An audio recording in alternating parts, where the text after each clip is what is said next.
Part 1. The adventure begins. So Rob apparently is a traitor. Welcome everyone to DieFall Alderheart episode 3. Happy New Year! It's our first episode in 2020. It's my first stream in 2020. I don't know, probably for some of these people too. I think Malaveth was on earlier, so that was fun. You're playing around in Hero Forge for your new D&D character. It was very cool. I didn't know they had so many options for a lot of that stuff. I missed but like, yeah, there's like butt size options. What? Like butt depth options. Nice. Yeah. It gets a little ridiculous. They just turn into big orbs. Yeah, they did. The bust size options too was like they put two marbles like just perfectly round on the front. I was like, huh. I don't know if that's how that works, but I appreciate the effort. Oh, look.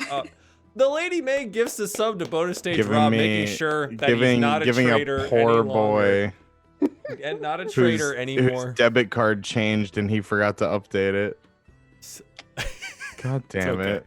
Gotcha. It's okay, Rob. It's never gonna be okay, man. I'm just gonna go ahead and scribble out what I have in front of me here.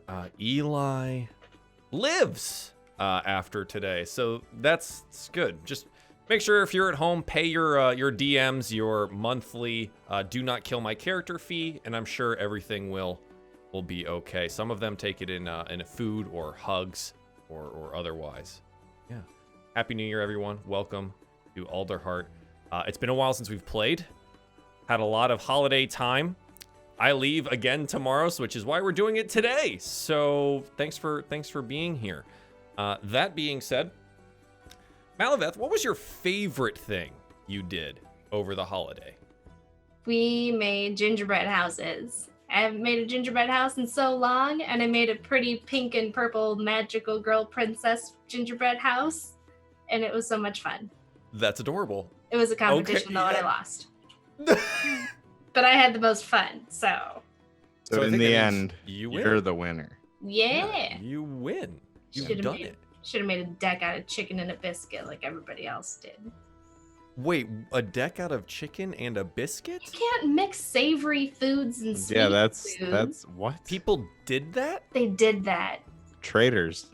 That's not gingerbread anymore, though. So does it really count as a gingerbread house? Maybe if you cover it in sugar, you wouldn't Who was know. judging this? Who allowed this?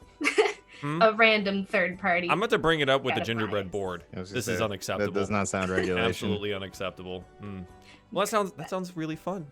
I've never been in a gingerbread competition, and that sounds awesome. I feel like every time I was a kid and I'd make them, they'd just immediately fall apart. So I don't know if that's just a me problem.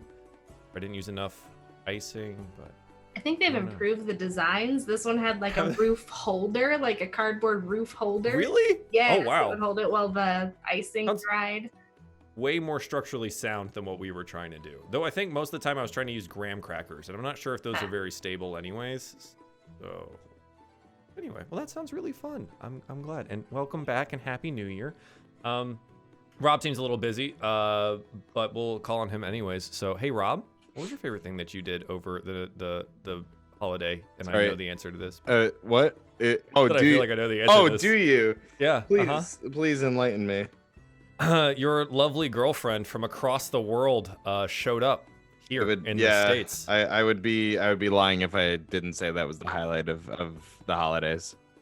Which is awesome. For the first time in 9 months, we are seeing each other right now. So she's here very until nice. mid-January. And adorable. Lovely. Yeah. There were no tears. We thought we were gonna cry at the airport, but turns out when you're stuck in customs for 2 hours, you're both just angry.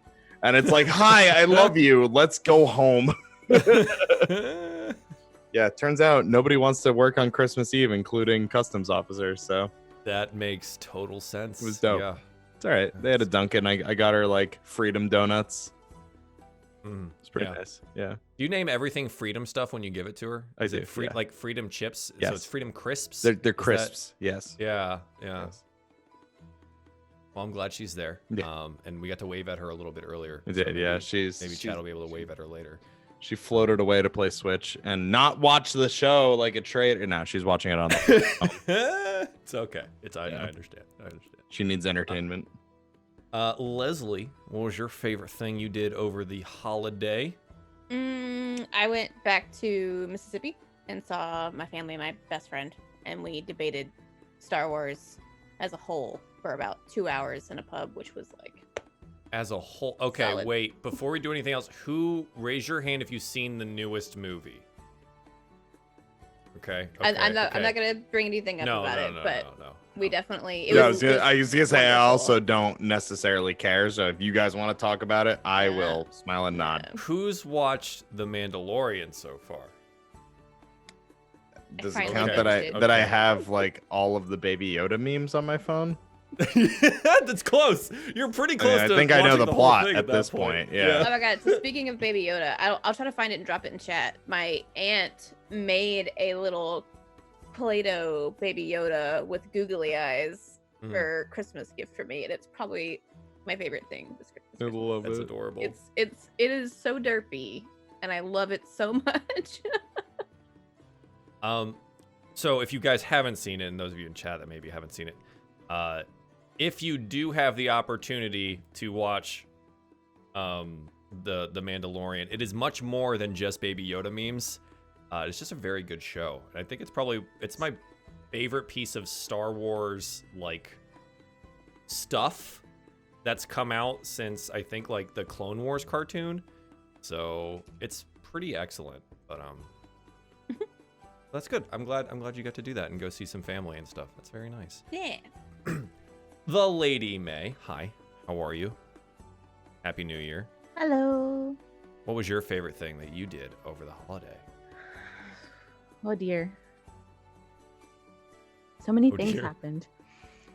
I would say probably 2 things. First one, I got a Polaroid camera and I went Christmas Eve and took photos of like my cousins and us and like various friends of my grandparents. And then before I went to bed, I made the little Polaroids as fridge magnets and Christmas ornaments. And that's what I gave my grandparents for Christmas. And she's looking, she's like, "You took these last night," because she saw me like going around with the Polaroid camera. And all their friends were just like so tickled that Polaroid cameras still are a thing. That's so cute. Very cool. Very cool. And The fact that you then, made them so quickly too. That's really nice. yeah, well, I have like strips of like a magnetic. Oh, just like magnet and I strips just, and stuff. like, Oh, yeah, I okay. just cut and then Okay. just like sticky backed it, and then I decorated string and stuff, and yeah, it didn't take me too long. And then I've put in about 63 hours of Fire Emblem 3 Houses That's right. Oh my god. since Boxing Day. Oh man. May in 2 days is farther than me in Fire Emblem than I was in like 6 months worth of streaming it. It's actually wild, but that game is so long. It's very good though. It's very. I'm very about 3.5 chapters left. I figure I got about maybe 8 hours That's awesome. left on it. Holy crap. Only 8 hours left. Yes. Yeah, that's nothing. That's nothing. Good. Good day. Congratulations. And yeah, and you'll probably finish it before I do. So that's that's good. Cool.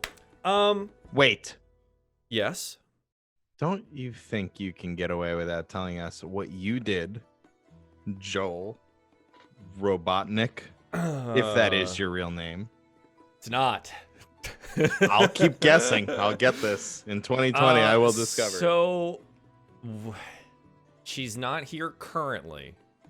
But we have a puppy now. So that's my favorite part of the holiday. I got to see family and stuff I haven't seen in a very, very long time, but I came home and we have a puppy now. So that's, I love it. What's their name? her name is Coco. She's a tiny, gosh, I forget like what mix she's like a mix with a poodle, but she's like this big and like maybe 10 pounds. And that's as big as she's ever gonna get. Oh. And so what happened was Megan, my girlfriend, was dog sitting for her landlords, one of which had like died recently, and so she's taking care of it for the wife. And well, they had to move the wife to like an assisted living home, and she can't have the dog. So the like kids called her and said, "Hey, do you want a dog?" And so now we have Coco. Oh, So we have a tiny little animal. you're a dad. I'm I'm Aw. something. Yeah. So it'll be interesting. But I don't know where to post this thing, and she'll be around later, probably when I'm back from vacation and stuff. But yeah, that's how Robo became a dad. By surprise, which is probably the worst way to have that happen. So I forget if I was on camera. Probably not. I don't remember if I said it on this show, but Lana, it was like all of the things I could have done in 9 months. Could have gotten a new job, new house, had a secret kid. I was like, I'm sorry, what? excuse me, what? Surprise, dad. So that's probably the best thing. And after the show, I'm gonna go see the puppy and the girlfriend. Take lots of pictures. I will do so. Send me those pictures. Send you those pictures. I'll post one on Twitter tonight or something, because I haven't done that yet. Because it's like we didn't know if we were gonna actually keep the dog or not, but we've decided to do the thing. Because then we know we can give her a good home. So Yeah. do that. Okay, so you guys want to play some Dungeons and Dragons where we're all tiny little animals? Yeah. Okay. Cool. So, I know it's been a while, but I'm gonna make you guys do this anyways because it's fun for me. Can you guys roll me a d20, please, so we can do a recap of what's happened so far for your characters? And Chad, I'll pull this up for you, so you can see the stat screen there and our rolls, and let's see how it's going. Lucky with a 6. Got Pez with a 14. Eli with a 12. Dagonet with an 8, and the number is 5. So Lucky Oh, that was close. gets to recap what's happened in our last 2 episodes here, and where we're at for today. Well, it's good. It'll be short and sweet. Things happened. Great. Let's go. No, I'm just kidding. Would have been in character. That's nailed it. All right, we're in there. Some shit happened, huh? and we're going. Let's see. So we made it to this town, and then the owl boy needed to find his walking stick, so we had to go to his house and get it. And then we had a merchant with us, so we ended up making a little merchant spot in the middle of the town. That was great. And then our sweet artist Pez had a little bit of a nibbly nabbly on his shoulder, and so we had to go and get I forgot what it was called, but like a Minda of sorts to help her. But oh yeah, like you went and got like a poultice thing. Yeah, but the mending kind of got him a little dirty. Guy. The apothecary. There it is. Yeah. So the apothecary is more of a mud and dirt and slime fan than actually herbs fan. You know what I mean? And just slathered. Yeah. But she survived enough to at least make it over to the inn that night, where we had a couple of drinks and discussed some private ventures. I'll tell you about that in a minute. It's super sweet. And she did a whopping performance, and the town will never forget her, frankly. And then well, we checked this the town board that has I personally, because I was like the smart one who was like, let's go check the town board. And check the town board for some adventures, maybe, or extra money making, clearly. And ended up finding where there was a missing girl. I can't remember her name, not important. And the guy who was hanging the I forgot you have to forgive me, Rob, I forgot the race again. The crows. The crows? Yeah. Corvums. Corvum. Yeah. Mm-hmm. Anyways, he was hanging up the sign, and he said, there's this girl missing, and I don't really trust you because you look like a dashing fella. And I was like, don't worry, my friends look more humble than I do, and so clearly they're gonna, woo you over. So we ended up making a meeting with this guy. We decided to go on this adventure, and now we're in a swamp fighting swamp stuff, which is fine because I know my waves will swamp. I've been there a couple times. But we're now at the mouth of some, I forgot the name of the cavern. This is great. And we're gonna go in there and try to get that's where we're at. Perfect. You've done it. You've done it. I mean, as well as I could expect anyone to remember this after like 3 weeks of not playing. That's pretty freaking good. So off the top of the things, fire is spreading out from oh my gosh, because now I can't remember the name of anything. The Scorched Grove, obviously. It burned through Ashbarrow, this little village, and it's starting to get further and further out towards the central forested area where the Alderheart tree is and the central area of the Humblewood. You guys set out from Meadowfen on the request of the leader there after one of the militia returned from the Scorched Grove and reported that Ashbarrow had burned down. You band together and you started heading towards Winnowing Reach. You had a run-in with some bandits where Lucky was recognized pretty readily as a oh my gosh, what would you call it? Not an adversary. What's a nemesis? There it is. That's the word. The nemesis of the bandit captain. You made it to Winnowing Reach, which is a city that is still about 4 days from Alderheart, but it's kind of an outskirts city. Stopped at the apothecary, and then you went to the inn and you talked to oh, and you met Eliza. That's right, you saved her from the bandits. She's the traveling cat lady, Eliza, and she's set up in the middle of town. But you met with the magistrate, and he has requested, it's Magistrate Walden Crane, for you to go and collect Kenna Brightspark, a young Duskcorvum scholar who has seemed to have gotten herself in a bit of trouble out in the Mock Fields, and specifically in the Mokkden Caverns, where she is searching for samples of slimes, where at the very end of the last session, you guys fought a couple slimes, and they're like tentacly goodness, taking 0 damage, which is awesome. Good for you guys. And you're standing at the entrance of the Mokkden Caverns. So, this is where we pick up our story. So we get our lead in, right? We're in the clouds, and I think we probably fly over the Scorched Grove, and you know, it's full of smoke and fire and flame, and there's these like fiery little creatures, maybe an elemental or two, and the bats that you guys had met as well, right? The ember bats that are flying around in swarms, reaching outwards towards the forest proper, and we see like different parts of like copses of trees burning, and we also see like Winnowing Reach in the distance, right? And the fires making their way steadily closer.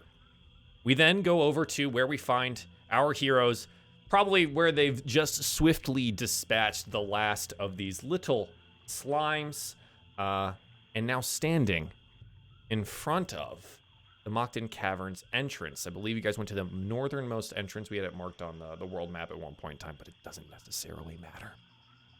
So, the Mokkden Caverns. The outside of the rocky caves are visible against the backdrop of the sunken mock fields through the tall reeds and dead trees.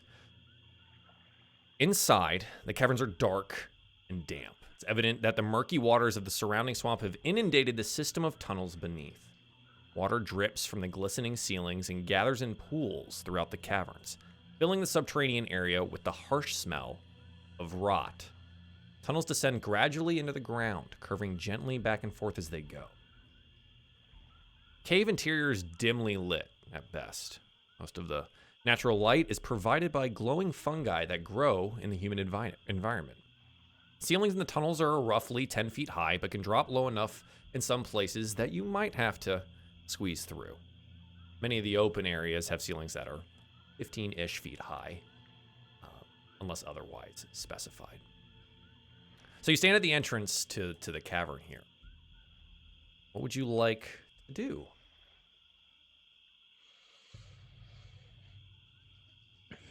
Dagonet is going to go pick up that hand axe he threw last time. Easy enough for Dagonet to kind of go hobble over and pick it up. Lucky if you had loosed any arrows or Pez any bolts that you would want to retrieve, you can get half of those back that wouldn't have been destroyed.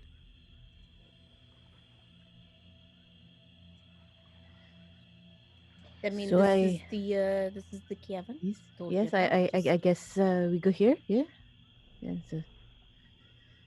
Just don't drop too hard when we leave again, because once you drop, those slimes are gonna come at us again. You gotta be light-footed. Yeah, that's hard to do. It is. I'm not used to dealing with the slimes. Yeah, it's not often I come out this way, but hopefully it's smooth sailing from here on in. I mean, as smooth as a cavern can be, I imagine.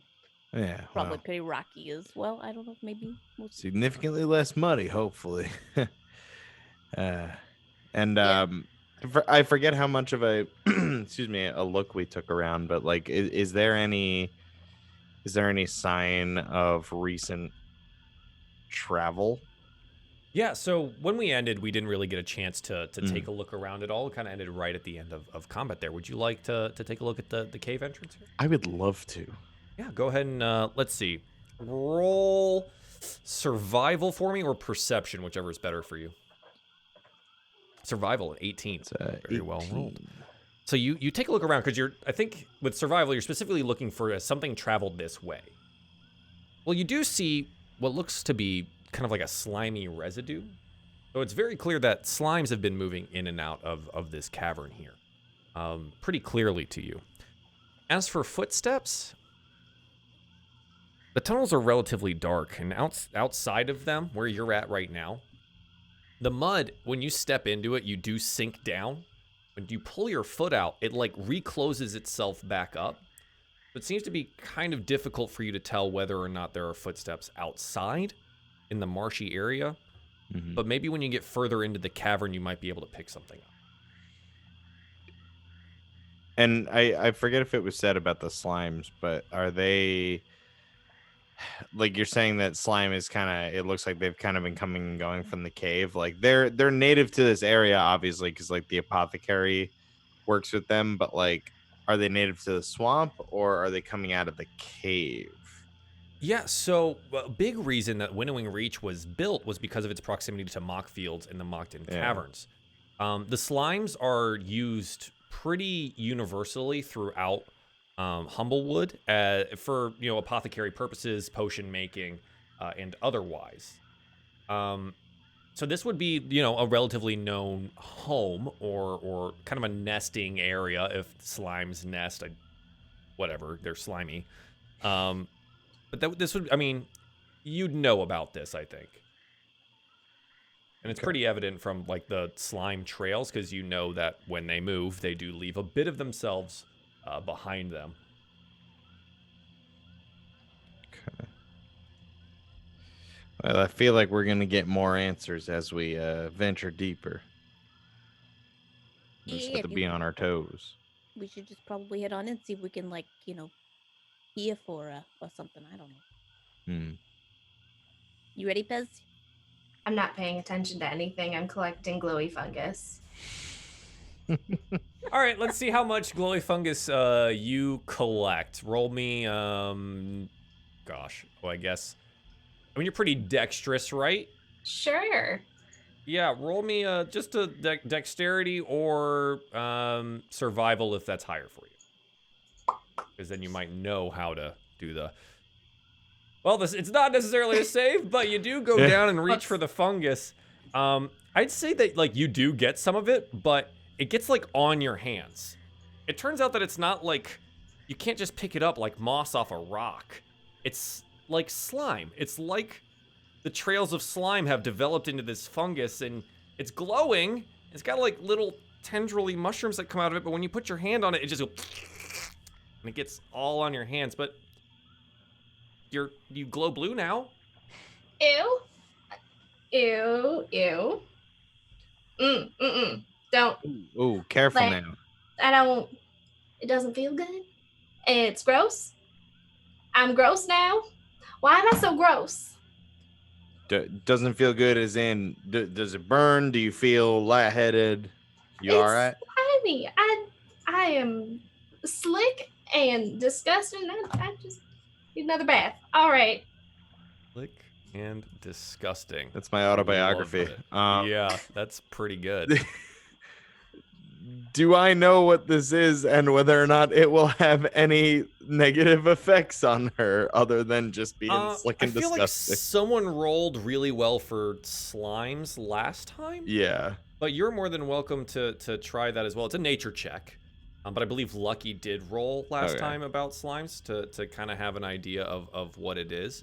Does this Lucky being fungus instead of slimes, would it be applicable? Yeah, does Lucky seem, I don't know, worried? as aloof as they are, you know. Normally I don't really touch things that are very glowing in the dark, you know. Probably not very good for you, but just don't lick it or anything. I'm sure you'll be fine. This adventuring thing is gonna kill me. I'm gonna die. Just stick with me, you'll be alright. That's all I'm saying. Just, you know. Why is this so hard? Dagonet kind of like pulls out his shirt like Tails, and he's like, "Do you need to wipe off your hands? Just use my coat. It's okay." I'm gonna use the coat. Just. As soon as you place your hands on the coat, they and become stuck to the coat. Oh no! Are you trying to sabotage me? What is this? Oh, this is this is not good. Eli, do you have anything to remove her hands from my coat? Oh, solid question. This is my worst day. Pry it off with a knife. I'm sure that will work. Yeah, I think what I would probably do is, I think, Eli would take out like a little belt knife and just sort of cut around the area of the coat that Pez is stuck to, and then cast mending on where he cut. Oh, sure. Okay. And just sort of stitch it back up as best he could. So, like, you're cutting it out and stitching it back together as you kind of go along? Pretty much, yeah. It's an interesting trick. Yeah. Yeah, eventually, Pez, you get your hands back, but they're just fabric covered now. Hey, but now if you touch anything else, it won't get on your hands. It'll get on the fabric. It's like a glove, kind of. Yeah, you're about halfway to gloves, honestly. Maybe this will take off. Maybe it's a whole look. I just hope it doesn't affect your performance of the 40 food things, you know? Oh, now you have gloves? Gloves? Maybe. Well, thanks for your help. I'm sorry for any inconvenience. It's just pretty and glowy, and I wanted it. I mean, it's no inconvenience. It's just just try not to touch anything else, you know? We'll need Maybe to ask an expert first. Probably. Can't get any worse than this. It's fine. Did we bring anything to bottle slime stuff? Weren't we asked to collect this stuff? I suppose if we really, really wanted to, we could shovel some into a water skin, or... I mean, it does sell pretty nice if we can't give it to somebody. We could definitely make a good coin off of it back in town. At least with that one apothecary who's obviously very fond of it, you know? That's true. Just not scoop it in with your hands, though. Lucky, you would know about slimes and how people have to harvest it. Why it's so dangerous is that it has to come from living slimes. Yeah, you can't just scoop it off the ground. We gotta, like, get it and then get out of the way, and then you gotta... it's a finesse thing, you know? But I'll tell you all about it as we go. I mean, I doubt we'll encounter one super soon, so... Well, I suppose it's something to keep in mind. Yeah, we could plan with the next one. They move pretty slow, so the next one we could figure out a good idea about how to distract it with some, like... Do you use it into the jar? Like, how do you kill it and put it in, or do you have to capture it alive? I mean, you have to get it off a live slime, but you don't have to take the whole live slime back. If I'm not mistaken, is that what you're implying, Rob? Yeah. So for like, the slimes, stab it and then put in the jar. But then Yeah, I was thinking like Sort of So scoop it you in would- there. essentially what it comes down to where you're fighting them, you end up making like a dexterity check to see if you have like a vial or something, if you can't like scoop it out of them. Yeah, While I you're- imagine while the you're stuff doing is anything. like algae, where it's like you can have a small amount living in a vial, but like the more and more Exactly, and more it so- grows, the more it becomes like a problem. So as long as you So capture far, live, You've come across some smaller slimes. The larger ones, have a tendency to split themselves. So if you do take like a sample of it, it tends to be like portions of a living slime. yeah, but it's not gonna if you put it in something small, like you got like a vial or jar, or maybe one of your water skins. I like my water, frankly, but you can put it in there and it contains it, so it doesn't necessarily like multiply bigger and bigger, So Yeah. yeah. I am in carpentry, not with slime, so this is very new to me. No, Well, if the opportunity presents itself, sure, but we should remember why we're here. Oh, yeah, but of course, the girl that we're trying to find, she's number one priority, yes. Yes. yeah, you're right. Well, if she touched any of that glowy stuff, she's probably done for. Or Well, she gets to get some new mittens too, You're such an optimist. I'm just saying. Let's go. Let's go ahead and head in. I'm gonna. You want me to lead? Do you want to lead? You want me to? Anybody? He's like Well- pointing at everybody in the group. You guys. Is Eli will- everyone, Oh. is everyone see okay? Do we need to light a torch, or are we okay in the dark? Yeah, Eli is pulling a torch out of his bag. His poor little hedge eyes don't quite see in the dark. Yeah, it wasn't. Who does have dark vision? Dagonet does. Just Dagonet? Okay, yeah. So Eli, you have like 10 torches, I think. Yep. So go ahead. You just pull one out. Yeah, pop a torch. Light one up. Man, this seems very familiar to a very old game that we played together. Yeah, feels right. I feel less silly because I'm not the only one with that dark vision. True. It isn't. So you proceed into the Mokkden Caverns. Lucky, are you leading the party here? I mean, if it's so wide enough, we could probably work together. Because I can't. You could probably through some of it be walking next to each other, but it does like narrow down at various different parts or get shorter in some of them. I don't know if you guys have ever been cave diving at all, but it is a cavern, and sometimes it gets very tight, but then opens back up into different things. So sometimes yes, you can walk next to each other, and sometimes no. I just want to know who is going to be taking point when those times happen. I mean, I don't mind. I can I'm light-footed. I'll scout forward, look Sure, around yeah. a little bit here and there. Okay, sounds good. Just give me a rough lineup here. So we got Lucky first. I would be right Then behind Eli Lucky. probably second, Yeah. because you have the torch anyways, Yeah. and Lucky can't see very far otherwise. Okay, who's next? Pez or Dagonet? I'll take up the rear. Okay, so Pez will be right there in third, probably messing with some cloth on their hands for the time being, and then Dagonet will take up the rear guard there. Perfect. So yeah, you guys head into the Mokkden Caverns. Immediately as the light retreats behind you from the cave entrance, you're probably pretty thankful for that torch that Eli is holding.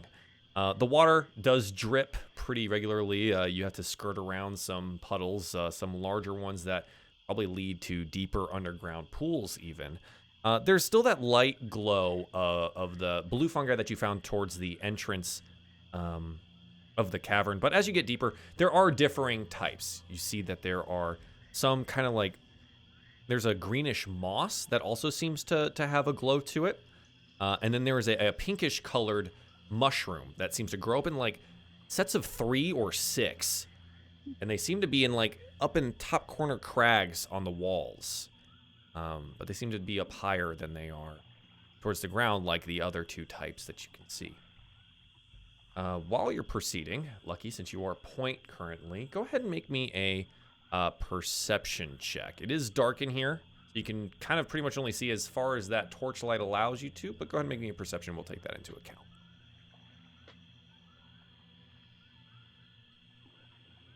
A 5. Yeah, it's dark. It's dark in here, Lucky. Like he's gonna pretend like it's a cabin, and then it's just 4 wood and some rock, just bluffing the whole thing about where we're Sure. going. You know. Sure. Eli is taking it all as gospel. Perfect. So yeah, eventually this kind of goes on for a while as you wind more like in and down. There's a couple of spots where you like have to help each other get down, like off of like a 6-foot drop or something like that. You climb down a little bit, and you get further and further into the cavern. You come to a fork in the cavern. Nothing seems to be out of sorts as far as you can tell right here, but one goes to the right and the other goes to the left. Can I roll investigation to see if I can hear anything? So hearing would be perception again. Perception, okay.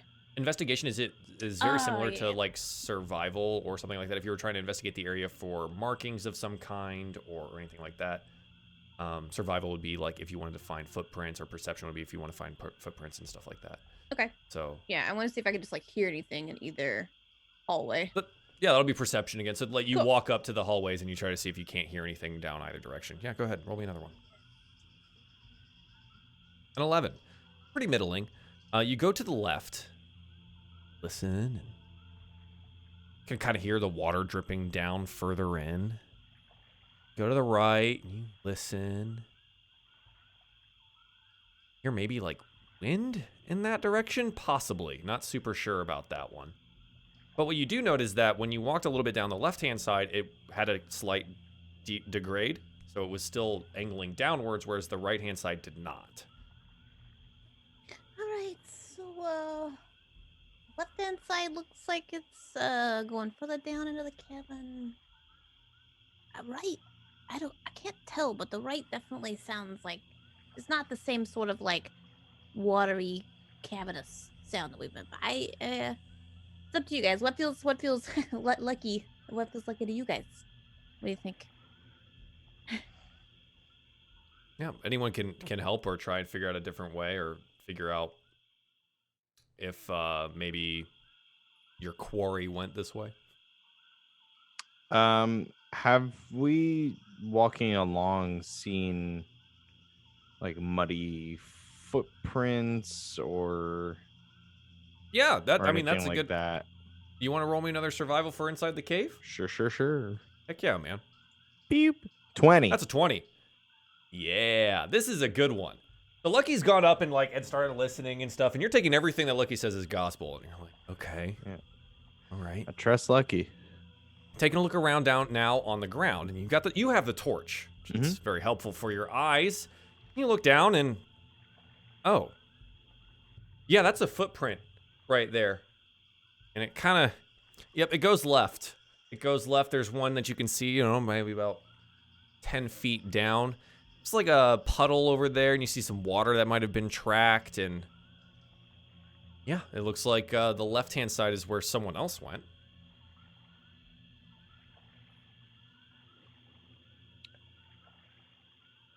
So there are two sets?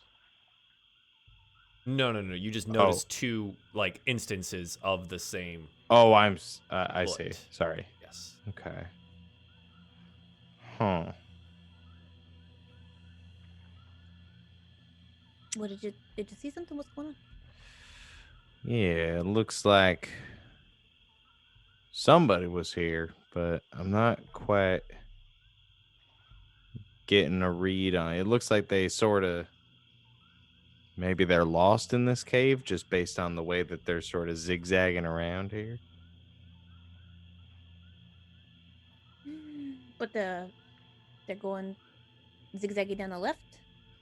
Or do they stop? Or to the right? I'm sorry, Joel, one more time. So they went down one and then turned around? No. So where you can see, you're like, oh, there's a footprint there. It seems to be going to the left-hand side. You note that they're like in patches of mud, and you note that it tracked through a puddle over there, so some water had been splashed out, and it goes down the left-hand side. Oh, so it's entirely okay. I don't know why I heard. No, I might not have been clear. It's okay. Brain broke. Yeah, so it seems like left hand further into the cavern this way. All right, so I guess we go down. And you heard more water that way, or was that the rat? No, there's a little bit more drip, more cavernous water sound. The other one's a little bit more. It seems. I mean, I'll say like airy, I guess. So.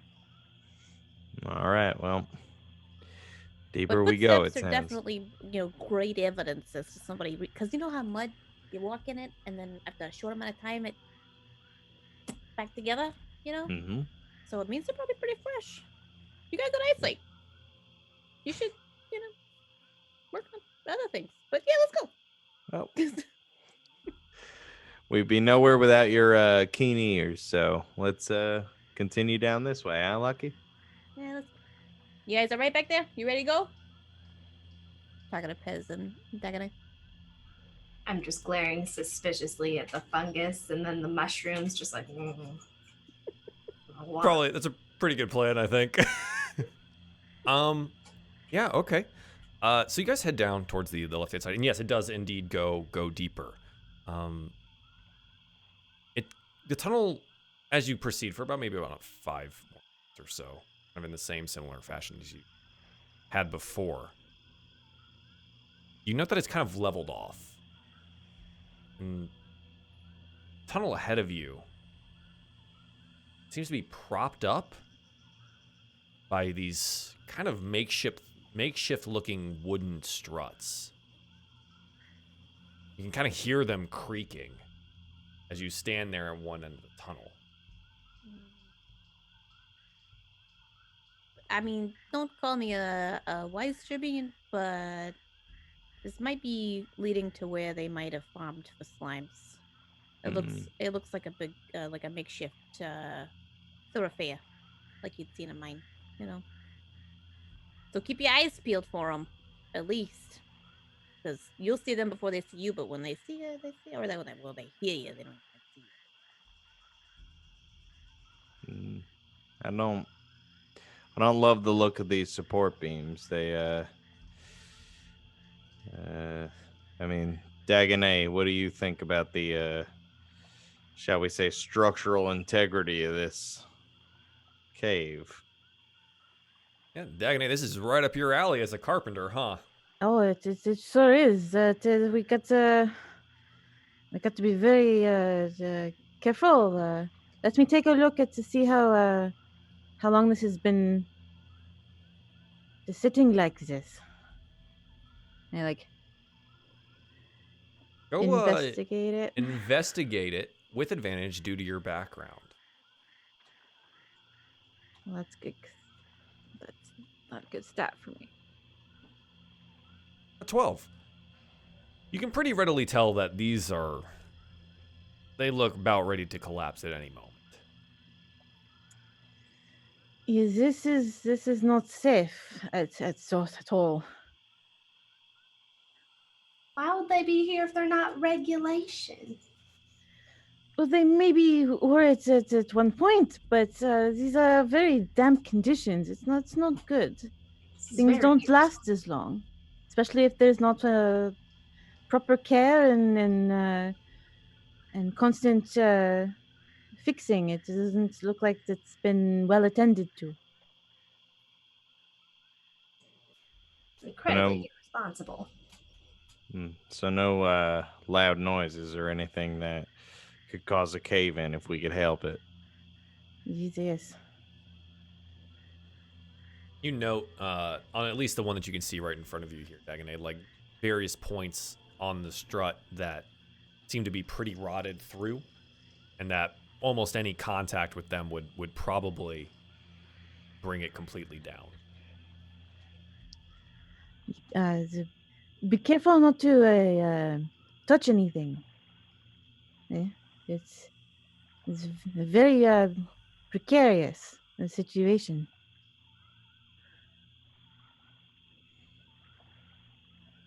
I mean, if this is the way that she went, this is the way we're gonna have to go. Just duck, be careful, don't bump into it, I guess. Just very, very gently, yeah. What? Okay. I'm like he's gonna start trying to So yeah, it's a dexterity or stealth check. If you have stealth, to not disturb any of the struts holding up the ceiling above you. Sweet. Should I just stay behind or move? Find a different route? I think I'm a bit thick for this. You do note that this tunnel gets to be a little bit narrow. Dagonet is rather large. It could be done. Someone may need to assist. I mean, I don't. It's well. I tend to wobble a bit, and just my girth would be enough to bring this all down. I don't want to be the death of all of you. Lucky's gonna turn to Pez and go, I don't know much about bots, but do you got any like tales to tell about sneaking or something that might help Dagonet? Cause like we have seen slow to get in the battle, but good at it. You're great at it. But like I don't you have plenty of tales. I just maybe in your library somewhere in there. Can make something up. Yeah, Somewhere it's, etched on your stone, could definitely use some I do reassurance. have a very good tale about Gaspard, the Gerbine god, fighting a basilisk. I think it'd be like the third time I've heard it, but it's up to you. I'm just gonna.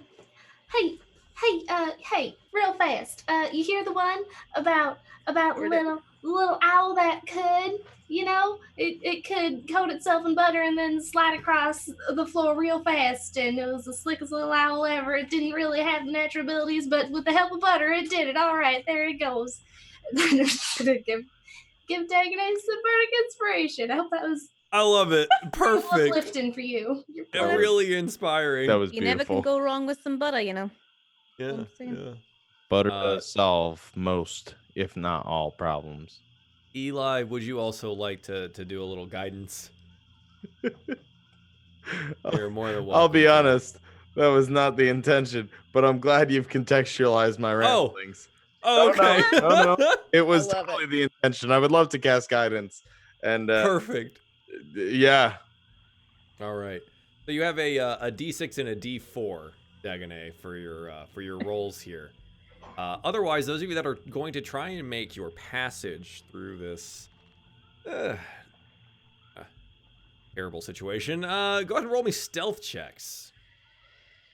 Right, here we go. I think some of you do have inspiration if you want to use it. That's up to you. Oh my goodness gracious, that's a natural one, Lucky. Okay. And I thought that was gonna be the problem. All right, everyone else butter. roll an 8. for I am Pez. gonna be at disadvantage for this. Yes. That's 0. That's a 0. That's It's not actually even a a nat. 0. That's like a nat. That's just a 0. Because you have a -3 and you rolled a 3. Okay, we got one more left. Eli!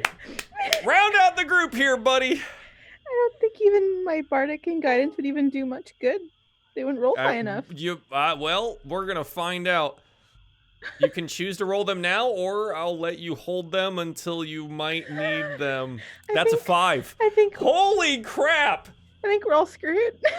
I think this is just it ends up being And this then we just died. cascading comedy of errors. I think so. Lucky is leading the way here, right? Lucky inches forward, gets past the first strut rather easily. Being a very, very small Gerbine, rather easy for them. They slip by some of these things.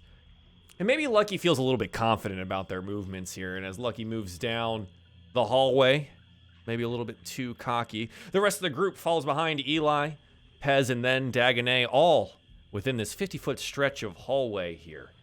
Roughly about the center. Lucky trips over a rock in the very center of the room and catches themselves on one of the struts. Everyone holds their breath. Nothing happens. Move an inch. As you all breathe a sigh of relief, Dagonet exhales a little bit too far and bumps another strut. And the ceiling comes crashing down on top of you. I need everyone to make dexterity saving throws for me, please. Can I, as a reaction, much. curl up? Oh no! This is Oh my Oh, god. Oh, guys. Oh, I didn't do. What did you do dexterity? Anyways. Guys. The saving throw doesn't have a bonus for you. Yes, +5. So, 21. The dexterity save is a +5. Yeah. Holy crap! Well, what? Yeah. Okay. Either way, I mean, you That's can take the wild. 5 off the other one and add it on, or you can take that one either way. That is Your insane. choice. Nah, you can keep it. We need it. Something good has to happen here, I'm right? not good at sneaking, pretty good at dodging. Holy moly. So as the walls come crashing down, Dagonet, I think you get stuck like underneath relatively quickly. And you're gonna take some. I mean, you can roll if you want. You can roll your D10 and your D4 because you're not really gonna have another opportunity to use it. But That's true. we have a -2 chat and a natural 20 and a 25 for lucky. So we have both ends of the spectrum here.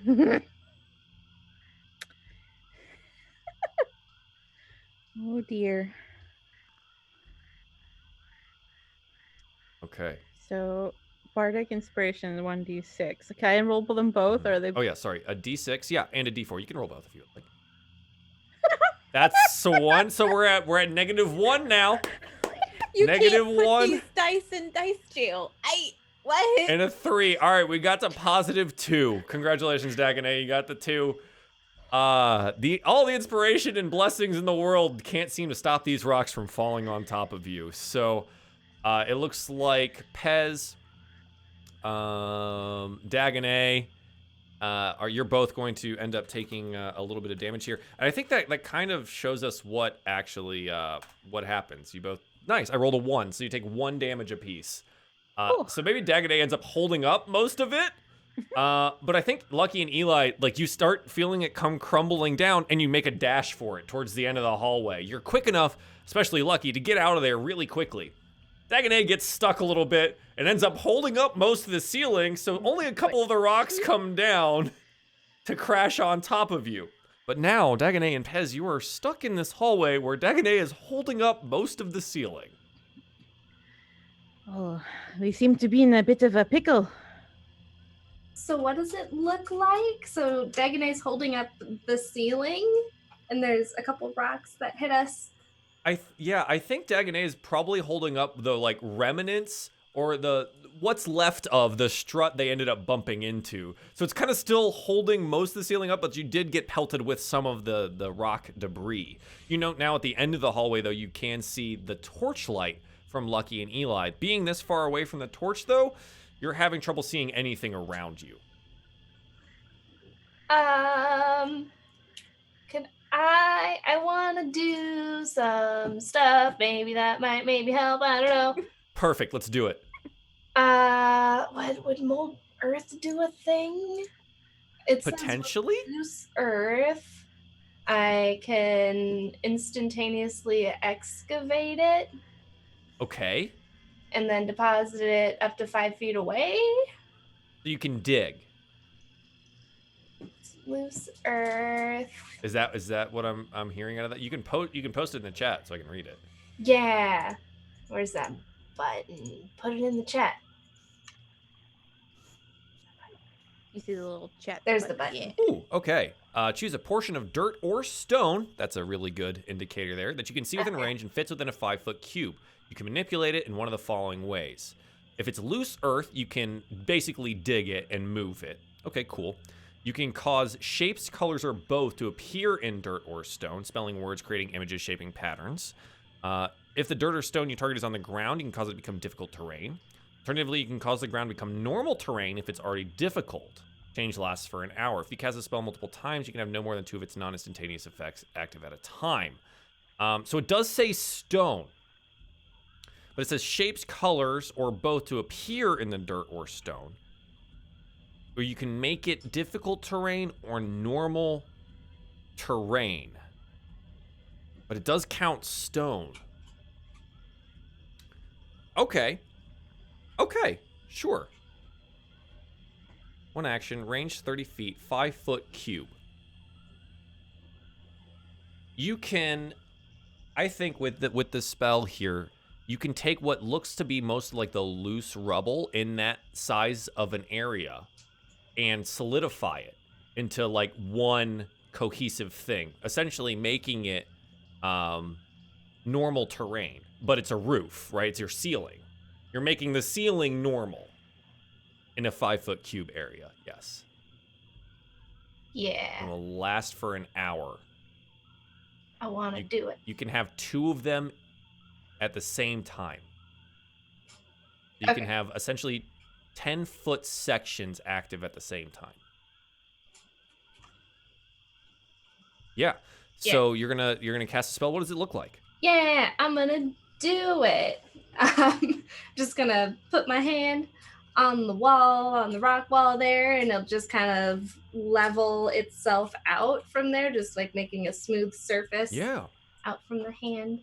Exactly. So you kind of like recreate what the cavern probably looked like before all like the water damage and everything else had gotten to it, before the, people had to start putting struts in to get down into here.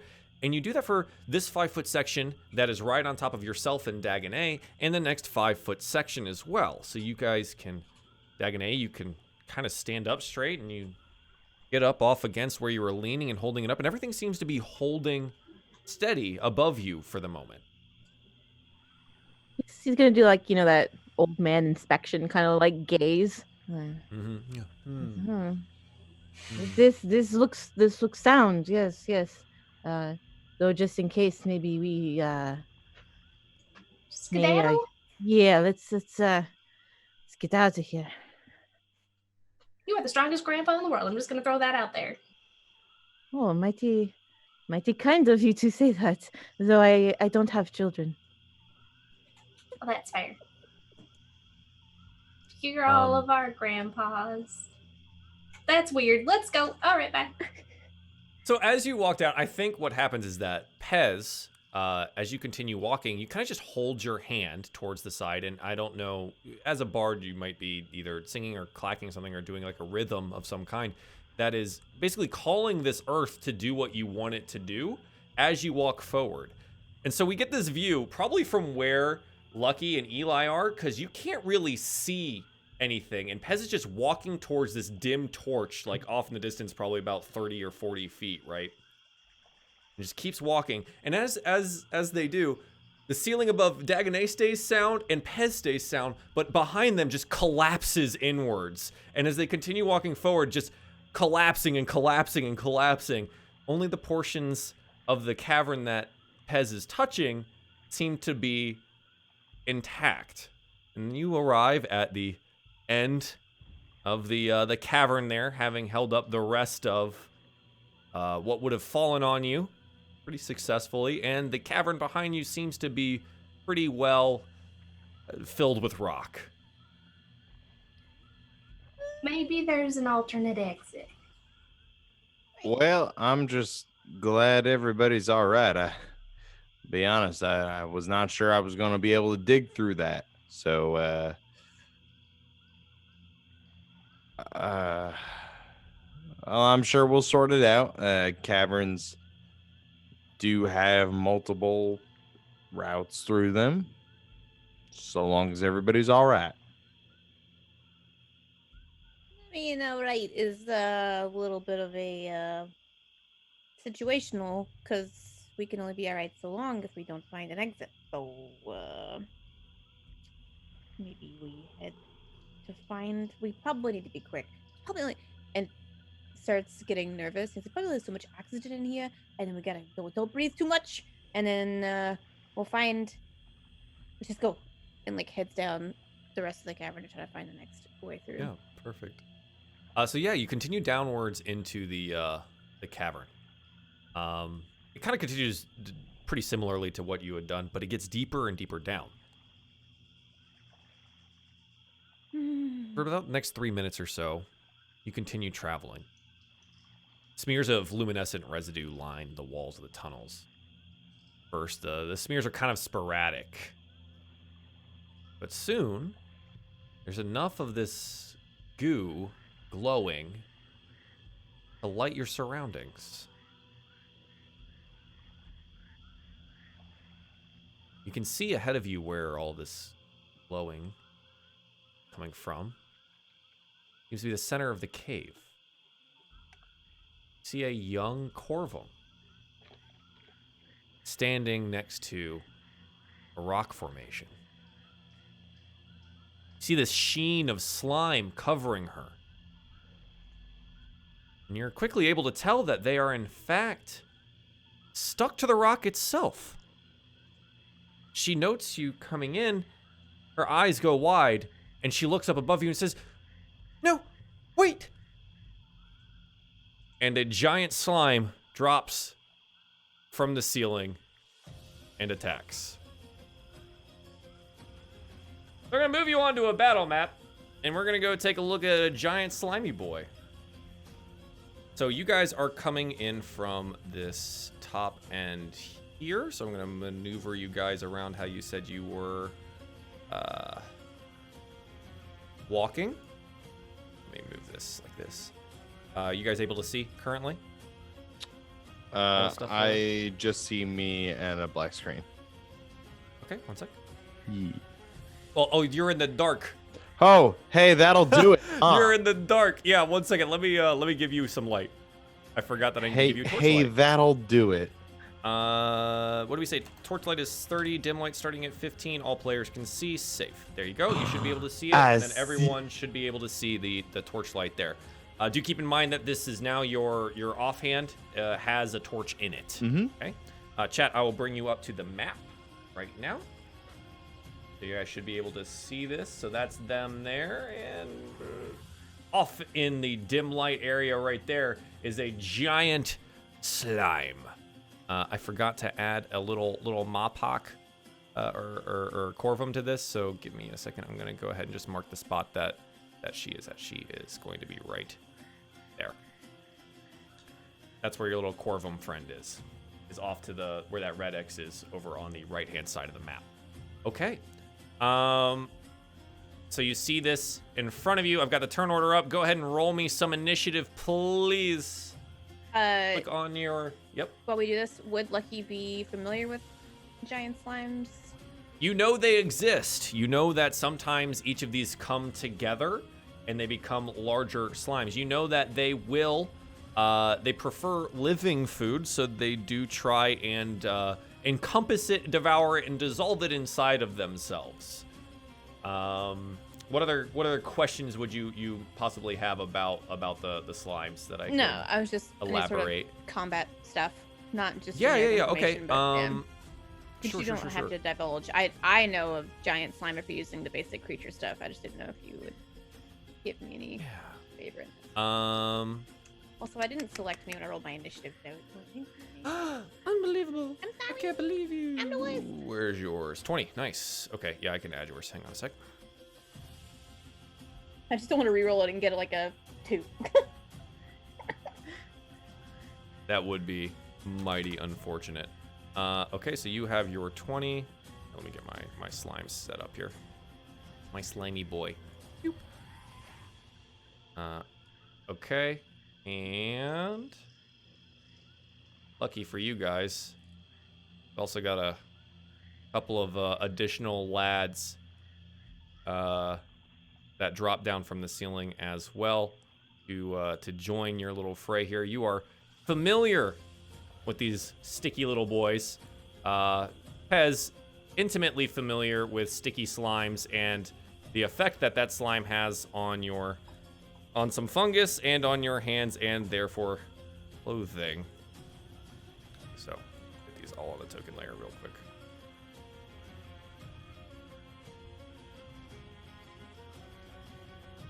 Okay.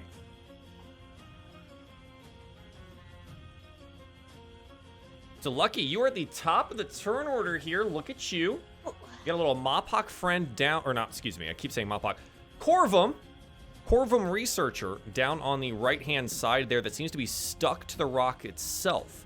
She's wearing some dark robes, and she has a leather satchel slung on the side, and you can kind of see like glass vials sticking up from the side of it, presumably because she was taking samples of, or attempting to take samples of some of these slimes. What's your passive perception, real quick? Ooh, 13. 13? With Yeah, you can tell directly in front of you at the entrance of this that there is some distinctly sticky slime residue about 10 feet, by 10 feet like area in front of you here. And you can see some other patches around near the other sticky slimes. Lucky's gonna immediately shout back, just don't go forward. You're gonna get stuck. Don't get close to him. Just don't. Okay, it'd probably be best if we... Oh, God, how many slimes? I can only see like 2. Mm-hmm. There's like at least 2 of them. Just down in here in this slime. Maybe he's just gonna draw back and see if he can shoot the one that's closest. Let's just try to lure it this way to the hallway and fight it here. Okay. Sure, okay. Is that okay? Cool. Yeah, so you want to go ahead and shoot your arrow at the first sticky slime here? Mm-hmm. Absolutely, go for it. So a 10. Yeah, absolutely hits. These things, as you remember, are very slow moving, not hard to hit. They just don't seem to feel any pain, so go ahead and roll damage. 8 piercing. 8 piercing damage. Yep, and as before, it seems to do a little bit less than you expected. The arrow kind of through it, only some of the substance sticking to the arrow itself. And then Lucky's gonna look behind him at Dagonet. Is that Dagonet directly behind me? No, that's Eli directly behind you. Okay, Dagonet we'll is go back in at the- Eli and the be back. like, excuse me, pardon me. And then, even though it's a tight quarters, Lucky does have nimbleness. So he's Yup. gonna move through the spaces all the way to the back. Go for it. Hey, Yep. you got this up there. Just Yep, Lucky goes around the corner and disappears from view, leaving you're fine. our boy Eli directly in front here, Fine. which is it's really good. But yeah, okay. So it is now the big boy slime's turn. Let's see how far they get to go. Okay. As before, the slimes, they don't really get to go very far. They have a very slow moving gait. So this one gets about here before it has to stop. You do note though that the way that it moves, the tight quarters within this corridor aren't going to stop it. It will just fill the area. Okay, so I think that's all it can do because it can't really... Yeah, it can't really hit you right now. Okay.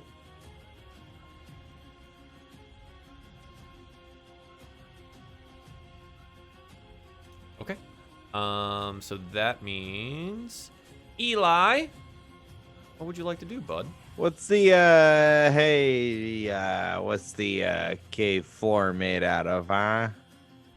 You've got some stone, but also some dirt and some mud and stuff. It's kind of a conglomeration of all of these things. Oh, would it I mean, I guess I'll let you be the judge of You're gonna try to do some burrowing? whether or not this could be a thing. You have a burrowing speed of 15 feet, capable of burrowing through soil, but unable to dig through anything more substantial with just your clawed hands. I mean, it's like packed mud with rocks in it. Yeah.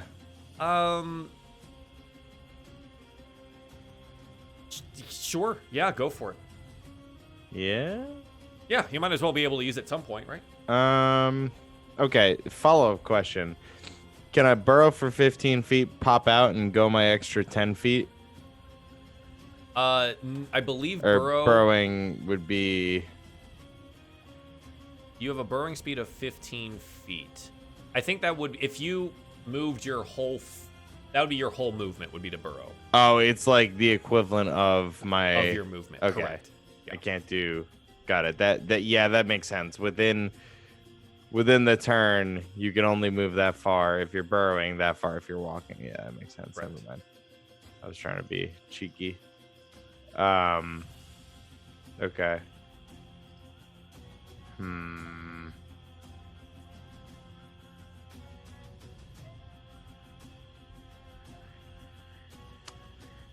I think I'm gonna I'm gonna turn. Give Pez a reassuring nod and cast Shield of Faith on them. And then I'm just gonna burrow. I just hop in. Just over here. And that X is where the Corvum is on the wall. Yes. Okay. Oh, I just realized, hey, I probably can't do that with my torch. I'm going to pass the torch to Pez. You pass the torch to Pez, because yes, you would not be able to do that. Did you come out right where you are right now? Yeah. Okay, Wait, you come out. Yeah. Is that where you're at? You Yeah. come out within an area of like, you push all of this dirt out of the way and all of this sticky slime also towards the sides. So where you're standing currently is okay. Okay. But if you step, it looks to be 5 feet to your right, south of you, and diagonally south of you as well. So it looks like here, here, and here. Which actually I can go ahead, since you're there. Go ahead and move this to the token layer. That'll help you keep track of some of the locations of the ones that you can see. So those boxes are safe, but everything else is not good? No. The boxes are patches of sticky slime. Oh. Where it becomes difficult to move. Okay. All right. So not necessarily the green on the map. No, not necessarily green on the map. Okay. Cool. This just seems to be like a slimy nesting place, I guess. Gotcha. Yep.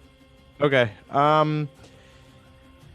Yeah, I suppose. So would that be my action or would that just be my movement? That is just movement. Burrowing. Oh, dope. You can use your action to dash if you'd like.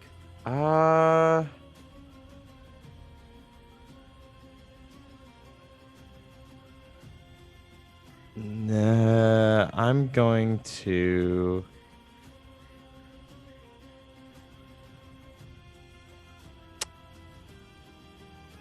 I'm gonna curl up. Just a little hedgehog landmine pops up. You use your action to curl up, exposing attackers to a wall of your toughened quills. While curled up, you can't move, attack, or cast. Your base armor class becomes 19. You cannot benefit from any dexterity bonus to armor's class curled up, but you can still use shields. Also, you did say you passed the torch, so hang on a second. I need to actually remove the light from your body because I have no idea what you can see currently. So that's gone. So it got very dark for you really quickly, didn't it? So this goes here now. And Pez, you have this torch on you, so the light shifts I'm starting to think back this to the might have been a torch. bad idea. And now you're over here. You're over here. And this Corvum looks at you and sees you pop out of the ground and says, "Oh, well, hello there. Hi. Do be careful. A little stuck right now." I'll get you in. Don't you worry.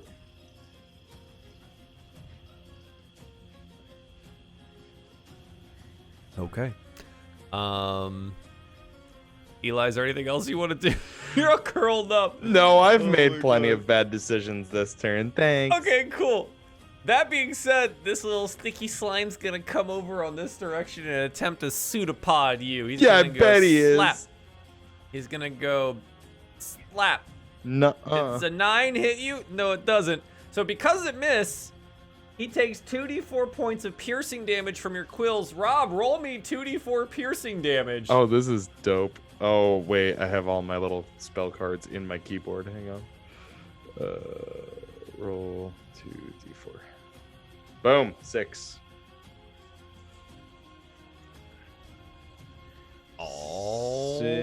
All right. Yeah, piercing damage. Those of you that can kind of see the shifting, the little sticky slime slap at him, note that his spine's become covered in this sticky blue substance, and the slime itself seems pretty undeterred, but will continue trying to pseudopod you. Okay. That is that slime's turn. Pez, you have a torch in your hand now. You were shoved a torch, and then Eli dove underground, popped up a little bit later, and is now curled up. I don't like this whole being in front thing. Why am I in front? Why do I have lightning? Oh no. Hey, Dagon, hey, you're very brave and strong. I'm gonna toot him a little like brave and strong toot, and then just like point to the slimes and point to Dagon, and then go get him. You're the best. Oh, and then I'm gonna cast heroism on Dagon. So they have temporary hit points equal to spellcasting ability modifier. I don't know what that is. My spellcasting ability modifier, charisma. Yeah, your it should be charisma, so it's charisma. whatever the bonus That's is. Plus, I have 2. So your charisma is +2. Yeah. So I have Okay. 2 extra hit points. Yeah, so you're immune to being frightened. You gain 10 hit points equal to your spellcasting ability modifier at the start of each of your turns. Spell ends, target loses any remaining temp hit points. So you have 2 temp hit points, Eli, and will continue to gain those as long as Pez is concentrating on this.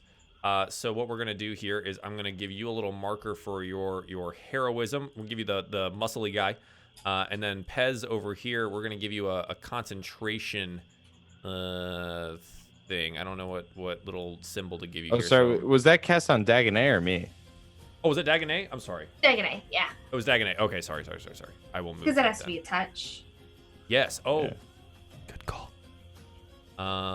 Let's do. As if the Wow, I don't mushrooms like that were on your hands, you realize suddenly made your arms extra long, and you're now like Mr. Fantastic Four stretch guy. True. This is where you find out you now have powers. I'm also going to beyond put what a you already concentration do. on me for Shield of Faith. That is a good call, Robo. Thank you. Did you already cast Shield of Faith? I did. I handed the torch, popped Shield of Faith, and went bye I missed bye. that. I was so focused on you digging that I missed Yeah. it. Yeah. Okay, cool. Yeah, so you have Shield of Faith there for your concentration. as Yeah. well. Yeah. Awesome. Okay, Pez, you have done that. Is there anything you'd like to do? You have your movement still. And I believe a bonus action. Which your Bardic Inspirations are bonus actions. That's a bonus action. How many times can I do that? I believe twice a day right now. Okay. You should have a counter on your sheet. I hopefully added one Probably. for you. Bardic Inspiration, that. Yeah. Lucky's close. Right? You got heroism. Lucky's close. Oh, Lucky, hey, you get up there too. Go get him, champ. You're so the bravest Lucky in the world. You're very impressive. You're not telling me anything I don't know, sweetheart, but thank you. Appreciate it. Go get him. You know what you're doing. Yeah. Okay, so you used both your Bardic Inspirations Yes. today? All right, I'm going to go ahead and move that counter then. Okay, cool. So Pez, sounds good. You've still got your movement. Do you want to slip behind your friends here, or? If I can I fit Yeah, back? as long as you behind- can't stop on their move. Lucky just has the benefit of being able to move through enemies as well. Okay. So you can slip behind them. That wall is a little bit close, I think. You'd be squeezed there, but you could stand there. Yeah, I'm just gonna try and hide behind Dagonet. Perfect. Sounds good. I'm scared. Okay. So that's Pez's turn. We've got another slimy that is moving kind of around here in the back. Dagonet, it is now your turn. It sure is. All right. I guess he's just gonna hobble his way to the big slime boy here. I love it. Hobble your way to the big slime boy. And now, chat, you get to see more because Dagonet has dark vision, so now you get to see everything because I have all the visions active there. It's really fun. Okay, cool. So what are you going to do? I guess I'm just gonna spear this slime because that Jessica's spear. went so well last time. Oh, yeah. Go ahead. Hit me. Hit That did that go spear. well. 21. Ooh, a 21. Okay, yeah, absolutely hits. Again, it's a slime. It's rather easy to hit. You deal piercing damage to it. 10 piercing. 10 piercing damage. Yeah. Similarly to the other slimes, you note that it doesn't seem to. It doesn't feel anything, right? So you stab it, and a lot of this like gunk comes out of it, but it doesn't seem to affect it in any particular way. And it seems to do a little bit less than you were expecting when you stabbed it completely through the center there with a 21. Rather well struck. This is now perfect. Okay, yeah, that was piercing damage. Perfect, yeah. Is there anything else that you would like to do, Dagonet? I guess I'm just kind of blocking the entrance with this big boy here, I guess. Yeah, you're holding the gap. Sounds good. So that means it is the last sticky slime with its 0 is gonna move forward and pseudopod itself at the covered up Eli here. We'll see if it's able to get any purchase. Lap. A 20, Eli. With your Shield of Faith, what is that? Wait, with... You have Curl Up and Shield of Faith. No, I don't have Shield of Faith. I gave it to Pez. Pez is in the back. Okay. Yeah. I'll move the marker on Pez. Eli may have misjudged that.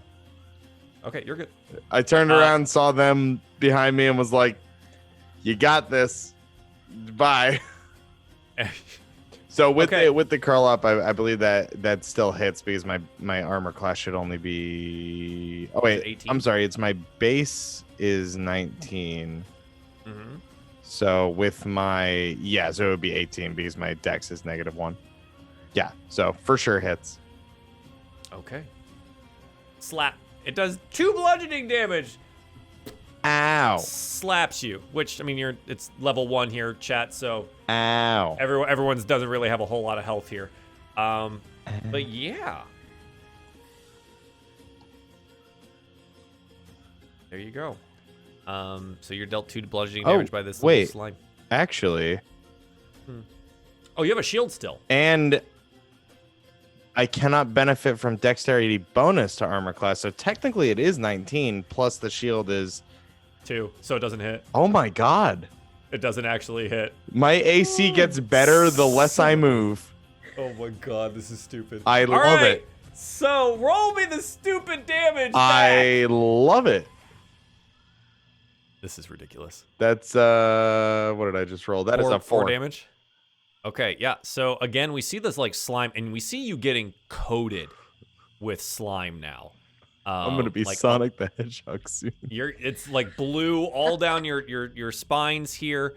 Okay, so it was on this one, so it's that much health now.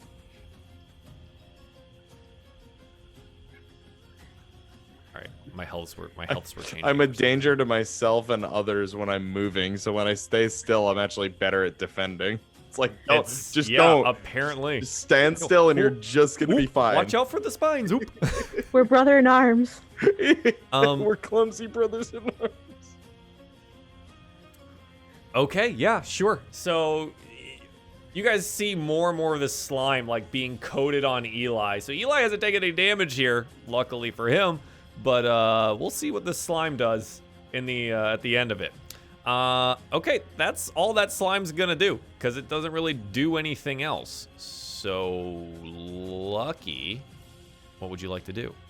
Is Eli making any noise as they hit? Is he like, oh, wait, or anything that would echo through the cave? Because he's burrowed face down in mud. Yeah. So I'm not sure he's making a whole lot of any sound, but Eli, you tell me. If you were close enough, you'd probably hear a muffled, like, ugh. Like when the slime is all over him, just ugh. All right, so just on my screen, it's like just in the bare sight of Lucky's vision, I can see one slime next to his pal, Eli, and it's like, yeah, we're supposed to come. What's going in there? Wait, fine. And he's gonna move his movement just right behind Dagonet. He's going, excuse me, Dagonet. He's gonna lean over around Dagonet and try to shoot the one slime that's that I can, or that Lucky can see. I don't see two. I only see one in my vision, so the one that's closest to us, and try to shoot it. The big one or the closest small one? The one that's on Eli. Perfect. Yep, sounds good. Go ahead and roll.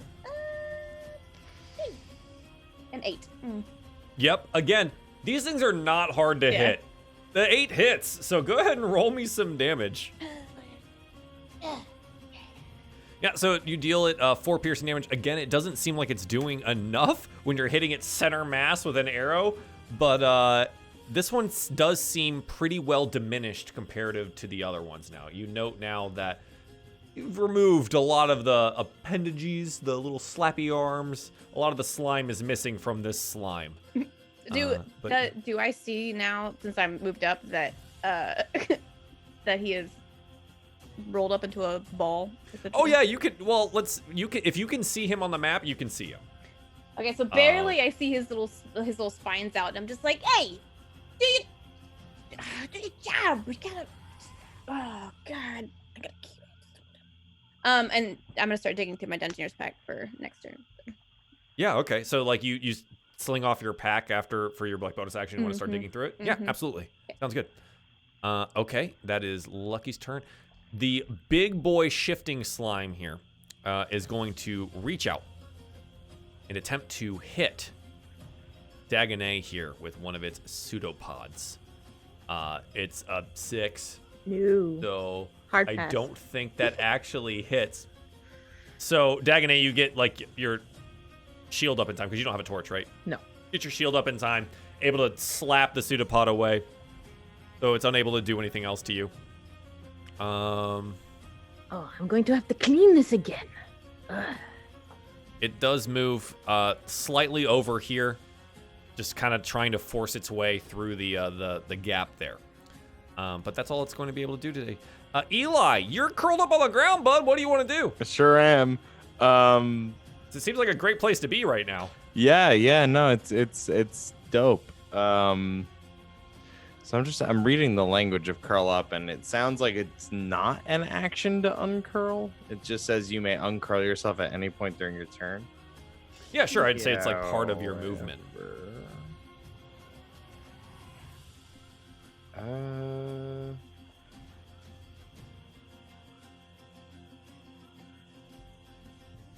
Ooh, okay. Define that I can see, because I can see just a smidge of the directly southwest slime of me. Would that count toward a creature I can see?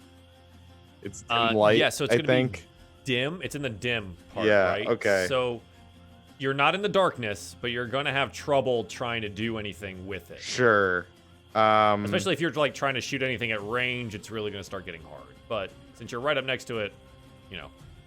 Sure. However, what if, pray tell, I were to fire off a good old uncurl myself and fire off a good old bane at these 3 boys right here, the big one and the 2 directly left of me. Okay.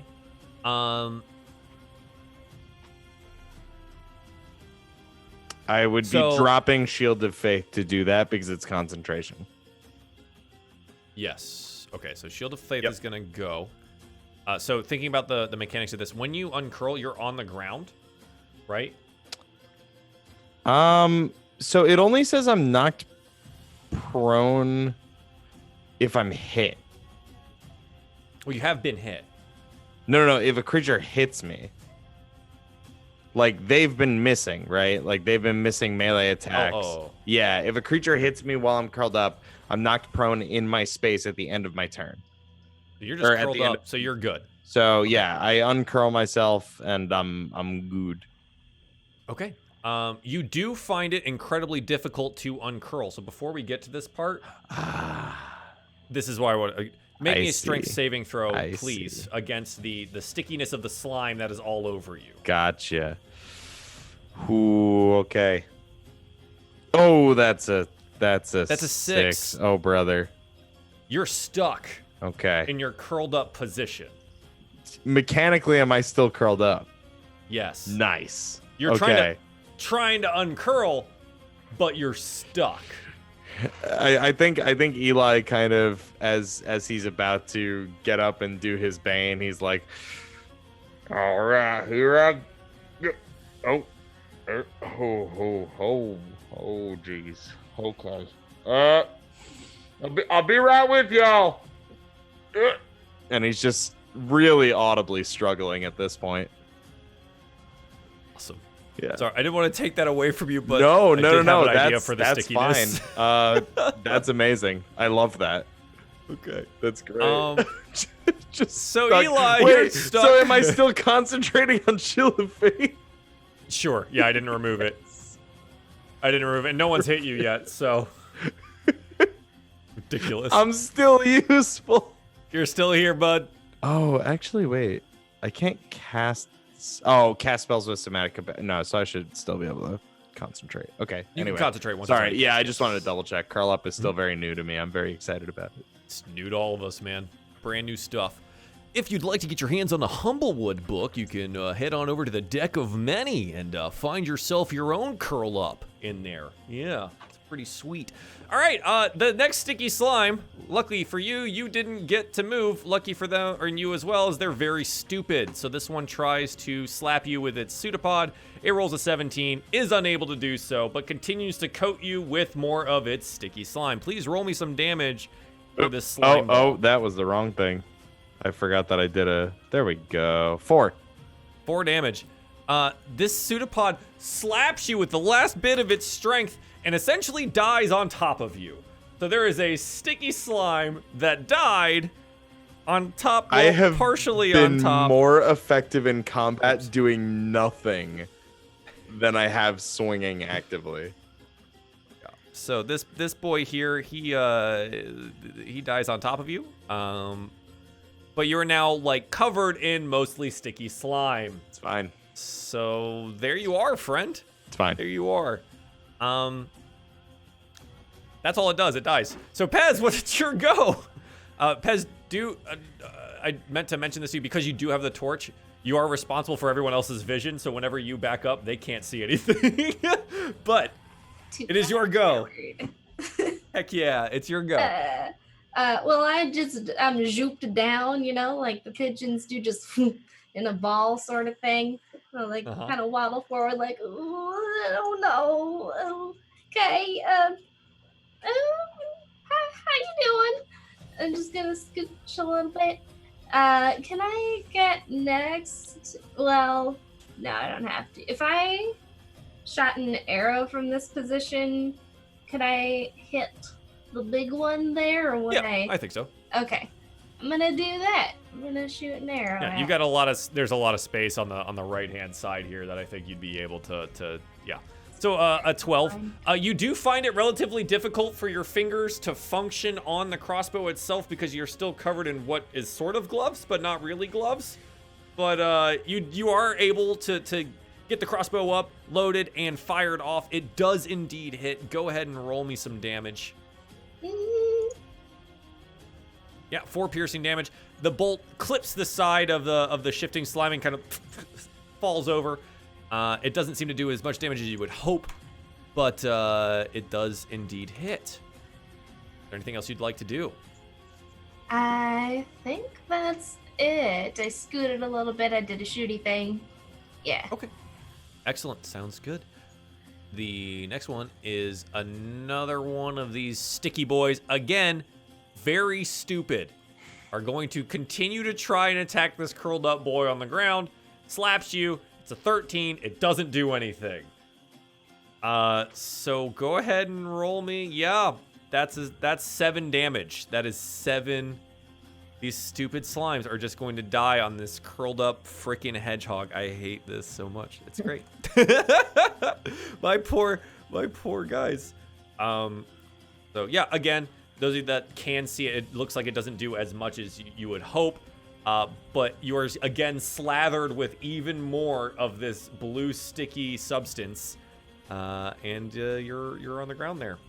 So that's its turn. Sticky slime done. Dagonet, it is your go. All right, I guess I will just go for another skewering of the big boy. Sounds excellent. Go ahead and roll for me. 15 absolutely hits. Go ahead and roll me some damage. Skewer this guy. 10 piercing damage. Yeah. So another set. You again stab straight through it with the spear. Pull it back out. Your spear is covered in slimy goo. Again, not dealing as much as you would hope, but you see now you're like, okay, it is getting hurt. It is becoming less. Yeah, I'll just hold the line from here on. Okay. Another sticky slime, I think. Let's see. Yep, it's the last one. It's the 0 in the turn order. Stupid. They're actually stupid. They have a 1 intelligence. They do not they feel him there and attempt to attack. That's a 10. Doesn't work. Eli, roll me some damage. This is ridiculous. That's a 6 CX. more damage. Yeah. Again, coating you in blue slime. It's like painting a wall right now. Some weird art project. But they continue to take damage. So stupid. I love it. Okay, Lucky, it's your turn. Lucky is having a hard time kind of thinking around Dagonet at the moment and sees 2 other slimes attacking his buddy.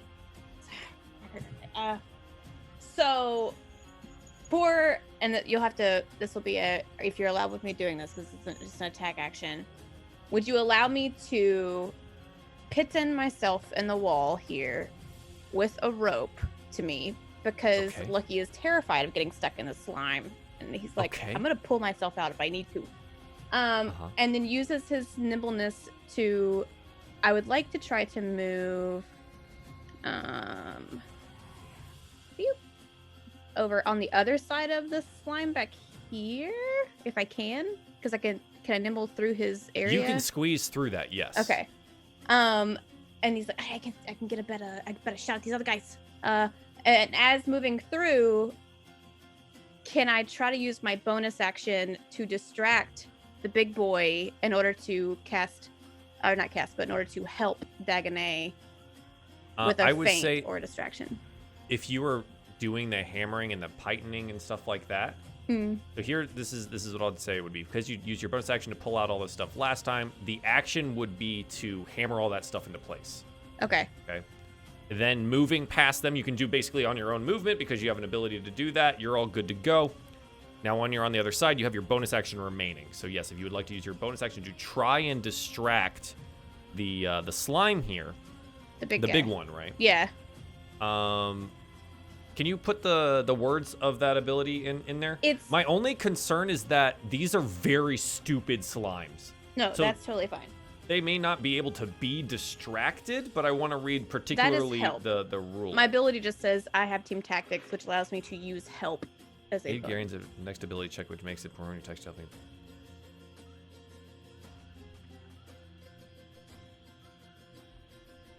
Okay, sure. If you pull out a melee weapon, I'd say you'd be able to distract it in some way. Like if you start trying to prod at it from the back. Okay. Lucky's gonna run past that and be like, right. I'm just watch, just stamp and run through the space and and then poke it on the other side. Yeah. You can't see hardly anything over there. It's great. Yeah, so you will be giving advantage to, I guess, Dagonet on their next attack against the big boy. Yeah. Sounds good. Yeah, perfect. And you're all tied up, and you're good to go. Yeah, you're good to go. Perfect. But that being said, it's the shifting slime's turn, and I think your distraction may have gotten its attention because you're the last bit of pain it felt. So it's gonna turn around and it's gonna slap out of you with its little pseudopods. That's a 23. We did. Slaps you, does 4 acid damage, and you become grappled.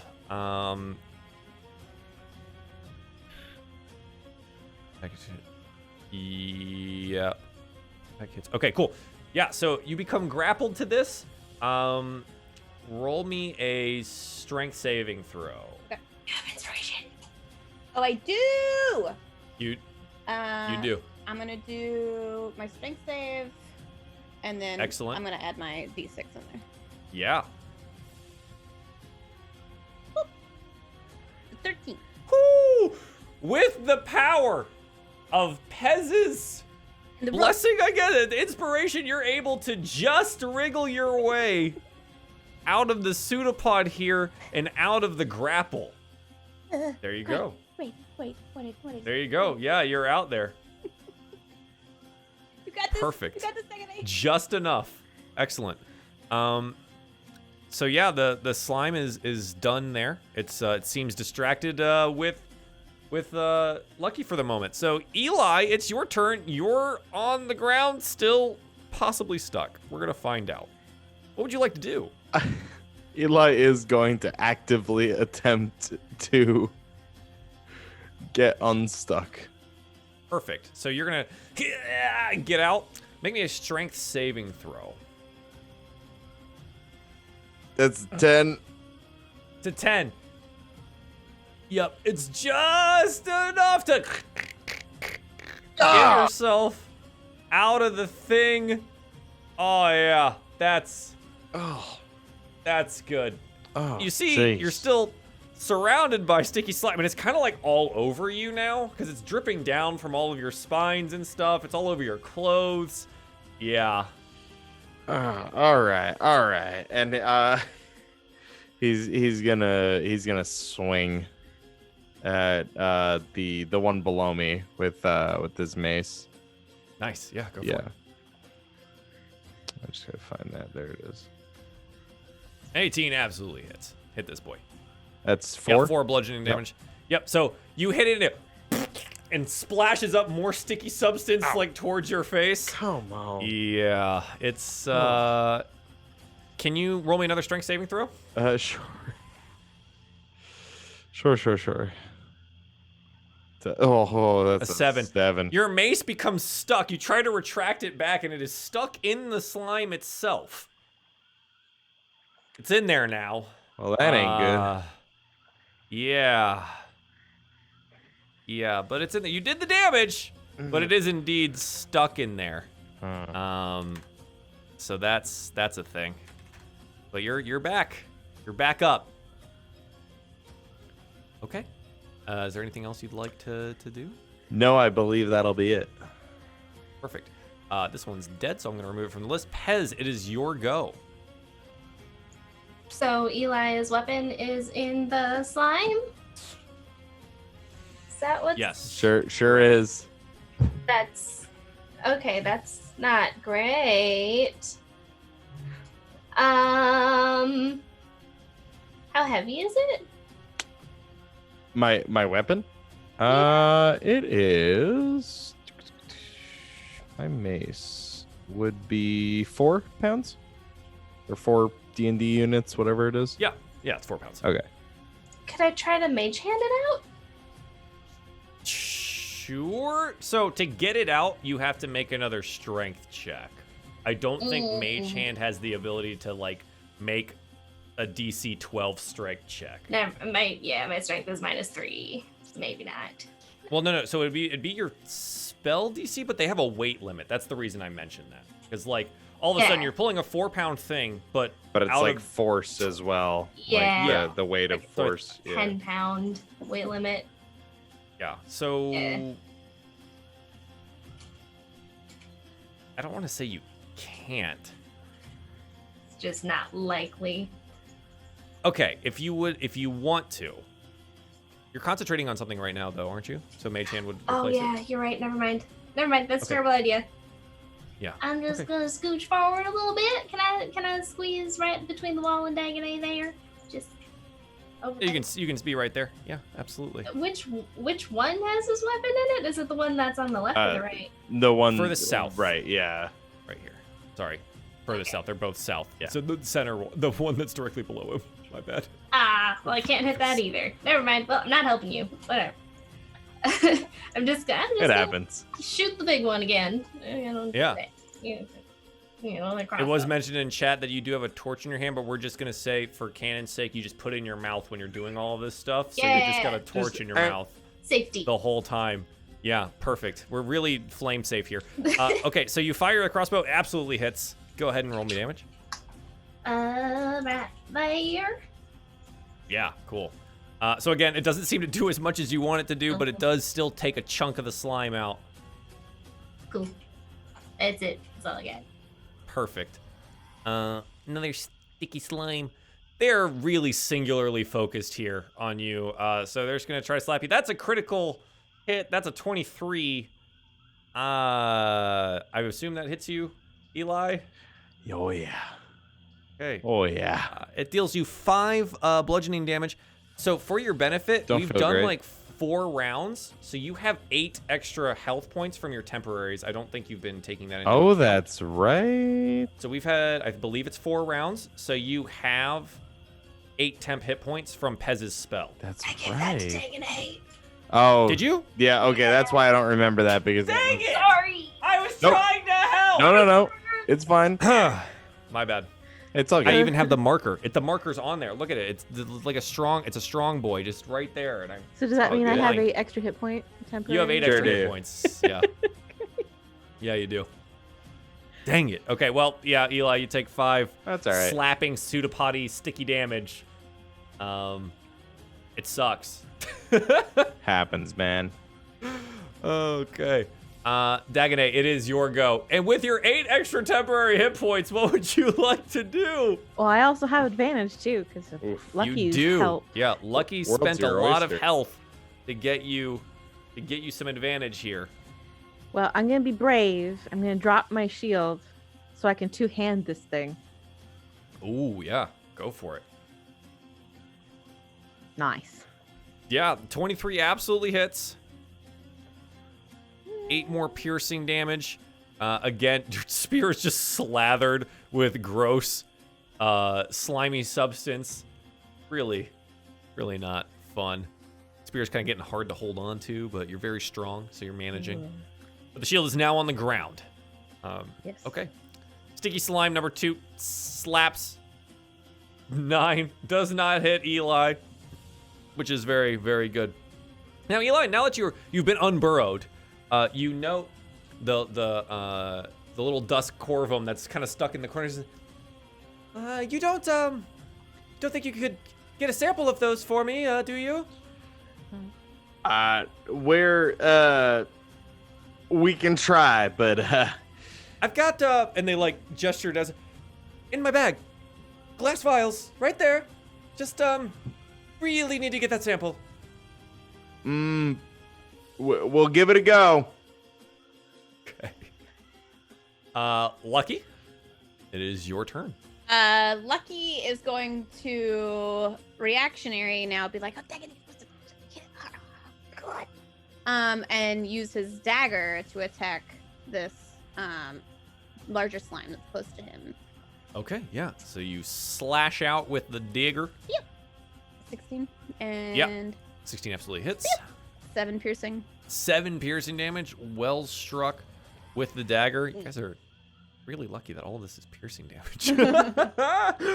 So yeah, again, you thoof in with your dagger. It doesn't stick like in the sticky slimes. It seems to be some type of different, a different type of slime. The coloration's a little bit different and otherwise, but you do pull it back out and you've got slime all over your hand. And then looking back over at Eli, Lucky's gonna realize, I can't see. Who is he talking to? I can't. And pull with a bonus action his torch out. Okay, yeah, so you pull it out and you have a torch in your hand now? Mm-hmm. Sure. Yeah, sounds good to me. Sweet. Shifting slime.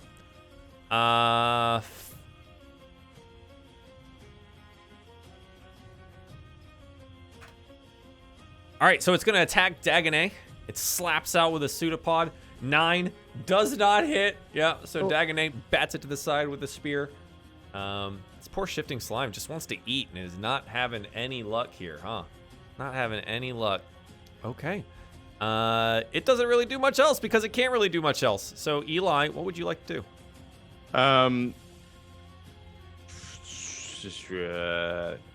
Do you think you could put Lucky's torchlight on just so that I can see if it makes a difference for me? Oh yeah, sure. I don't think it does much. Well, it might. A little bit. My man. All right.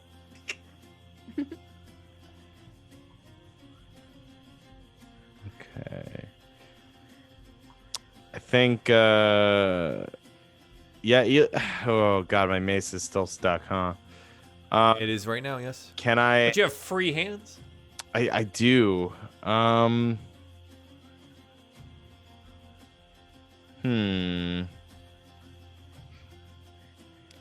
Can I attempt like a shield bash to like sort of attack and also leverage my mace out? So I want to, if possible, I would like to not spend the whole turn just strength checking to get my mace out and not be able to attack. So, as written, the strength check to retrieve the weapon is an action. sad boys. Okay, I will do a Or strength athletics check. check, please. if athletics is higher. I was trying to cheese you. He's smarter than me. I don't like it. As written. Athletics check? Yeah, you can do athletics. I don't think it matters, but oh god, 7.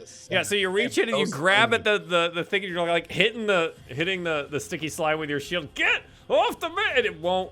It's not coming back. It's not coming back up. Okay. Oh, also I should roll concentration. You did I get. did actually get hit. Yeah, so it's a DC 10. Is it? Constitution. It's my con Saving throw. modifier. Okay, that's right. Con saving Oh, it's a throw. con save. That's right. Mhm. Still so nice. Right there, yep, Oh, nailed sure, it. I crit Still good. that. Still good to go. Yep. Okay, cool. Shields Still up. good to go. Mace down. Shields up. Mason. Okay.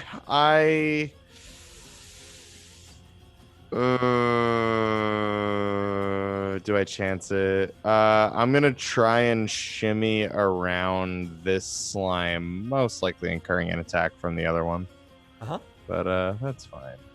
Yeah, you can get all the way. Yeah, around if you I'd like to try and shimmy. Is this is wall, right? Right, pinged. Which, well, yeah, you could like squeeze around that, but I don't think you. I would be can't able to end my fit. turn there. Yeah. Yeah, I think only Pez, or excuse me, Lucky would actually be able to end. That- in yeah, that those makes kind of sense. Small spots. Can I end where I am currently, or would I have to end up here? Well, you've kind of been walking around now in the mucus stuff. Uh-huh. So for you to get there in the first place, I'm gonna need you to roll a strength. Oh, it's not just difficult terrain. It's that whole square. Yeah. It's not just difficult terrain. It is the okay. whole square. It is a DC 10 strength or athletics. Got it. Okay. I thought that was just gonna be difficult. Hey, 13. Yeah, so you move around just fine within it. Yep. Okay. But yeah, It's so just it's effort, right? yeah. Can I end my turn on that one? This Yes. one looks like it's got a little more floor. Okay, cool. You can end there. All right. I play Little ring. tight, I play ring but around you're the slime, trying to jimmy my way out of it, but it doesn't Yep. quite have the effect I desired. All right. The- That's One of them looks over at you and goes, "Yeah, right here. Glass vials. Sample, please. Thank you." Yeah, the big one. Any of them. I haven't gotten any. Thank Look at these goodness. empty vials. I Okay, need all to right, take these back. all right. We will just don't move. Well, all right. You're fine. Yeah, can't you're move. fine. Yeah, I know. Yep. Yeah. All right. So Pez, it is your go. What would you like to do? Who's looking more hurt? Is it either Lucky or Eli? I think. Gosh, they're probably equally amounts Yeah, hurt. roughly. They're both half. Yeah. But I think Lucky goes down first. Yeah, Lucky's more in danger. Eli has been the focus of two of these shifting slimes, I'm all right. like the entire time, though. So It's fine. I'm all right. does have a higher AC, so you know. Fine. Yeah. I'm gonna just do the little happy, uplifting little jiggy tune for Lucky there, like point to Lucky, like, it's for you, bud. Take it. All right. Yeah, healing word over at Lucky's face. 6. Nice. Feeling pretty good, Lucky. I was hoping you would crit it so Lucky would then like throw his non-existent bra at you on the stage. Just Start shoe. But you got the torch, so like the lighter. Actually, that is the crit for the healing word. That's max heal. Oh God, thank you. There it is. Oh, you're the best. I'm so glad I invited you to the. Oh God, thank you. Freaking out. Just kill it. You kill the thing. All right. I think that's a bonus action, so I think I can still It is. shoot. Indeed. You'd have your crossbow. This healing word's just spoken, right? So you don't need anything else, but you've got a torch. So you'd have the torch in your hand, say the healing word, torch in the mouth, load the crossbow and shoot it. But I think I don't know if loading a crossbow is a bonus action or if they just say that you can do it. But you're not moving, so screw it. Take your crossbow shot. Stuff under Go for it. armpits and things in mouths. It's Yeah, fine. right? Like, it's just all over the place. You know, whatever. You're a hero. You can do what you want. 20 absolutely hits. Roll me some damage. 8. Yeah, actually, it was very well struck. Again, doesn't seem to do as much as you would hope. But this slime does seem to be shifting more slowly. It's lashing out a little slower. It seems desperate at this point to have a snack of something. That's it. Okay. Sounds good. We got some sticky slimes that are gonna and try to hit our boy Eli over here. Poor lad. Slap. 5. Doesn't hit. Yeah. Yeah, it seems to be a running theme here. And that's all it does. Dagonet, it's your turn. Slimes are very dumb. Diana just kind of go at Lucky's mumblings that he should be hitting harder, and you'll have that spear, and you'll just two-hand it again and jab it at the big boy. Sounds good. A 9. Does this actually? This just hits the shifting slime. Just got it. Go ahead and roll me some damage. 9 piercing damage. Oh yeah, this thing it's starting to. It is on its last pseudopods. Okay. That's it for me. I'll just keep protecting Pez behind me. Shifting slime here, or excuse me, sticky slime. Gonna lip the 10. Just gets the broadside of Eli's shield here, I think, as do the other ones as he shimmies himself over where the Corvum is. Okay. Lucky, it is your turn. What would you like to do? All right. Does Lucky have a idea of whether this big one in front of him is on its last leg-ish, or is it just kind of like... You can tell that because it's like kind of like a big tentacle, right? It's not moving as quickly as it was. It seems to be like confused about which direction it needs to be attacking. Okay. It really is. It's slowing down, and it looks to have lost a lot of its mass. Okay. Second question. The Corvum that's been kind of like, hey, over at Eli, has it been echoing enough, or is it close enough that I would Oh be yeah, able... yeah. Okay. You'd be able to. They're not being quiet about this. Cool. Lucky is now just like, oh yeah, profit, essentially, in Lucky's mind. And I would like to try to attack this thing and then try to keep a little bit of the extra slimy goop on the knife as a bonus action to just like hold on to it. Hopefully it'll die, so that I can take it over like across the room. You know what? Make the attack first. Let's see if you Okay, hit. You probably okay. will. Probably. Okay, and Don't then curse me with that. we'll yeah, right. So make the attack first. 'Kay. Let's see what's up, and then we'll see where we Hey. get. 19 absolutely hits. Okay. Roll me some damage, and we'll see what happens. 4. 4. Just enough. Yeah. Just enough for this poor slimy boy. So yeah, you dig in deep with your little dagger, and you pull it out, and the slime kind of loses all semblance of cohesiveness and just puddles itself in front of you. But you do have quite a good bit of the goo on you currently, and if you were able to quickly get it over to a vial, you probably would be able to get some of that sample in there. Okay, and then I'll try to, or Lucky will try to move always over, just putting himself, let's see, wait, one, because I have 30 movement. 1, 2, 3, 4. I'm just gonna go right here. And just be like, Okay. I got it. To The both. Corvum looks at you and goes, bag, It's mine. bag, It's vials, mine, though. bag. It's mine. You're gonna I have don't know to. if I want you you're to gonna have have it. to pay me for it. Oh, Do you have any money? let's talk about this later. There's still some of these left over here, and I'm still stuck to a Yeah, wall. he's like that. Oh, okay, all right. Yeah. He goes over to the files. I think Okay, my maximum perfect. movement is like where I am or the next square, so I'm gonna stay here if I can. Yeah, that's fine. Sounds good to me. Okay, the shifting slime is Eli. It is your turn. What would you like to do?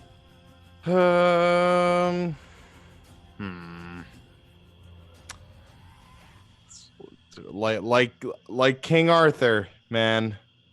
He will attempt to pull the sword from the stone. The mace from the slime. That's a 19. Did I You do got it, it, Dad? Oh my god. Pull it all the way out. Oh and my god. the Corvum next to you is like, if my hands were free, I'd clap for you, but And how close am I to the bag? Like another 5 feet? you are 5 feet. Okay. Ooh. Okay. You'd have to squeeze to get through that spot. But yeah. You know what? I'm gonna squeeze, and I will gladly. Yeah, so yeah, you can stand in that one. Yep. That one's plenty of space. It's 5 feet. So it's Yeah, good. and No, so you're they're close enough. they're looking like they're just slimed to a wall. Yeah, they're just stuck on the wall. It looks like, as a spider would do, a snack for later. Okay. Yeah. Alrighty.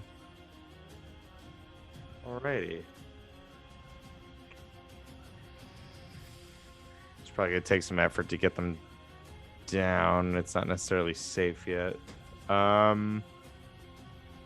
You did exit the I attack did. range Yes, of that one. I did. So I'm just gonna go ahead. The likelihood of them actually hitting you is very Hey, an low. 18 they hit. No way! Well, there it is. Yeah. 4 bludgeoning damage. That hurts. Getting Okay. real close. Yeah. So as you try to get away, it slaps at your butt. You take You take 4 damage across the rear, and make your way over to the Corvum there. Okay. And I'm just gonna stand my ground. Ready to swang if they go for the Corvum. Mm-hmm. Yep. That's my turn. Okay. Pez, it is your turn. What would you like to do? Just really quick, since I did a healing word, does Dagonet's thing end? Healing? No, you can't have. You can cast a spell and have concentration up at the same time, correct? You just can't concentrate can't have on 2 another concentration spell. spells. Oh, okay. If I'm not mistaken, because in the same way you can attack while you're concentrating. Yeah. I believe that's That makes sense. Okay, neat. So there's just 2 slimes left over there. Yep. Then I'm just gonna scoot right next to Dagonet. Hey, friends, how's it going? You're doing great. I am doing most excellent. You're holding up okay? Yeah, I'm back there, so it's fine. Oh, this is good. Yes. I'm just gonna shoot at a slime again. Yeah, You- sure. you Let's got just do the this. closest one. Go Is ahead. you working okay? Well, It hits. does that work? The 11? Yeah, it hits. Oh, okay. They're not hard to hit. Yeah, so you deal 5 piercing damage. And this one, finally on its last pseudopods, does puddle out onto the ground there just after slapping Eli on the butt. But yeah, it's there. So there is one of these pseudopody fellas remaining. one alive. How would you like to take care of this? They are not strong. You're not gonna die from this, but I'm giving you an opportunity here because it's still alive, and there are samples to be gained here. So, Pez, is there anything else that you would like to do? I don't think I can do anything else for an action, but if we wanted, Correct. I think I can do a mage hand and maybe scoop some stuff out of it. If not- Generally, the way that this it takes a bit of dexterity to get the slime out of the living ones. Does Mage Hand have like hit points? Like, how does it function? Does it have a dexterity? Does it? I don't And are you giving know. it something to scoop with? Or are you just like having it scoop with its hand? Are there vials on the ground here? Is that what's happening, or? There's vials in the Corvum's pack at Okay. her side where she's stuck. Are we still doing combat stuff? I'm just doing this in order, so it's up to you. Whether or not you kill this thing is entirely up to you guys. What do you guys want to do? Eli is going to go for the bottle on his next turn. So I think it would be very much in Pez's nature to not want to touch it herself, but instead cast a mage hand to touch it. I've my learned my opinion. lesson. Yeah, lesson hard learned for Pez. Sticky hands. Good.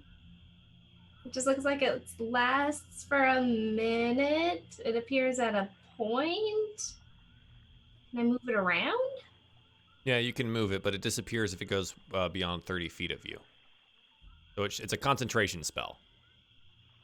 Okay. Would that be within the realm of possibility to... Yeah, if you want to like grab a vial or something, sure. Yeah. Yeah. Might So as well. you cast Mage Hand and go grab a vial. Okay. And so yeah, this like it's an invisible hand, right? So it just like all of a sudden a vial starts floating up from out of the Corvum's package. She goes, ghosts, friends of yours, or Oh no, it's fine. I got magic hands. What She like sees all like the leather on your one side of your hands. She's like, yeah, okay, okay. And so you now have a vial in yours. The sticky slime here, it still is alive. So you with your bonus action, your action. So I guess your action could be to get the sample with the mage hand. So basically, make me a ranged spell attack to see how well this goes. This will count as its like dexterity. So how this would work for you, Pez, is on your spell sheet you have a spell attack bonus of 4. So I think it's basically charisma plus 2, I think, right?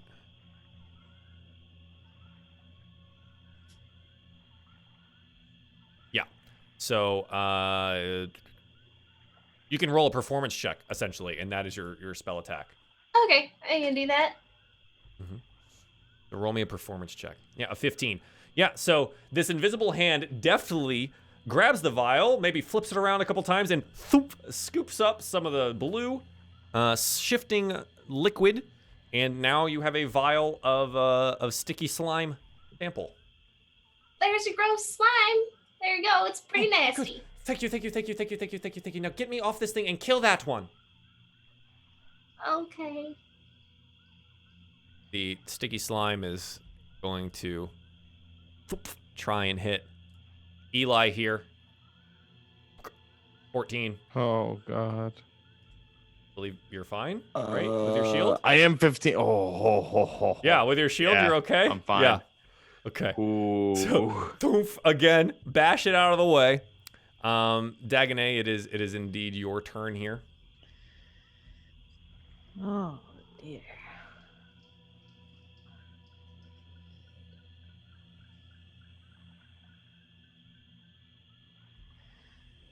What would you like me to do? Now I don't think I can reach you, little lady. It's okay. Just, I mean, it's dead. You could probably, you like note in front of you, like there's this puddle of slime, and then there's like that sticky slime substance. It's probably not gonna hurt you, but it would take some effort to get through. If you want to use my rope, you might could I don't know, pull through. I don't know. How long do I have before the slime is no good to you? Generally, you just need the samples while they're alive. As soon as they die, they kind of just, and all of the stuff that's living inside of them just disappears. Ah, so the ones at my feet is no good then. Probably not. Oh, so that's unfortunate. Yes. I will. I'll try to make my way over to the other one. I guess. Yeah, I mean, if you want to move through the box, just make me a strength saving throw. Yeah. Just once, or once per spot in the space in the box? Just do once for the turn. Yeah, I'm fine. Yeah, 23. Yeah, you just walk straight through this. I just wade through it like a champ. Yep. Pretty good. So yeah, you have your full movement. All right. Go. And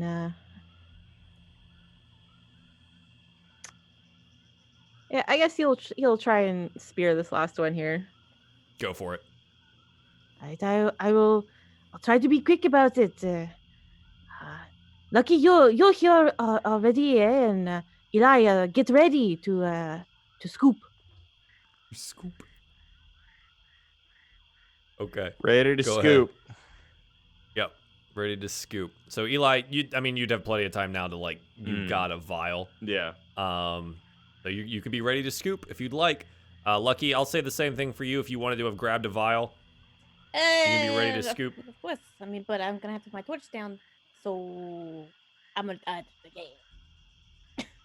You gonna put the torch down? Yeah. Okay. It's just on the ground. Yeah. Probably just burning a little more dimly than previous. I'm not gonna bother with changing anything, but that's fine. Yep. So you have a sample.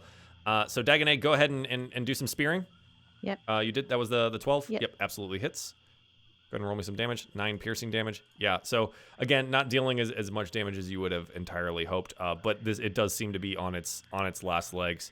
And I believe between a couple of stabs and some scooping, this thing's gonna go down. So go ahead and make me sleight of hand checks or dexterity checks, whichever, for the scooping action. If you can't get some samples. Me or Dagonet?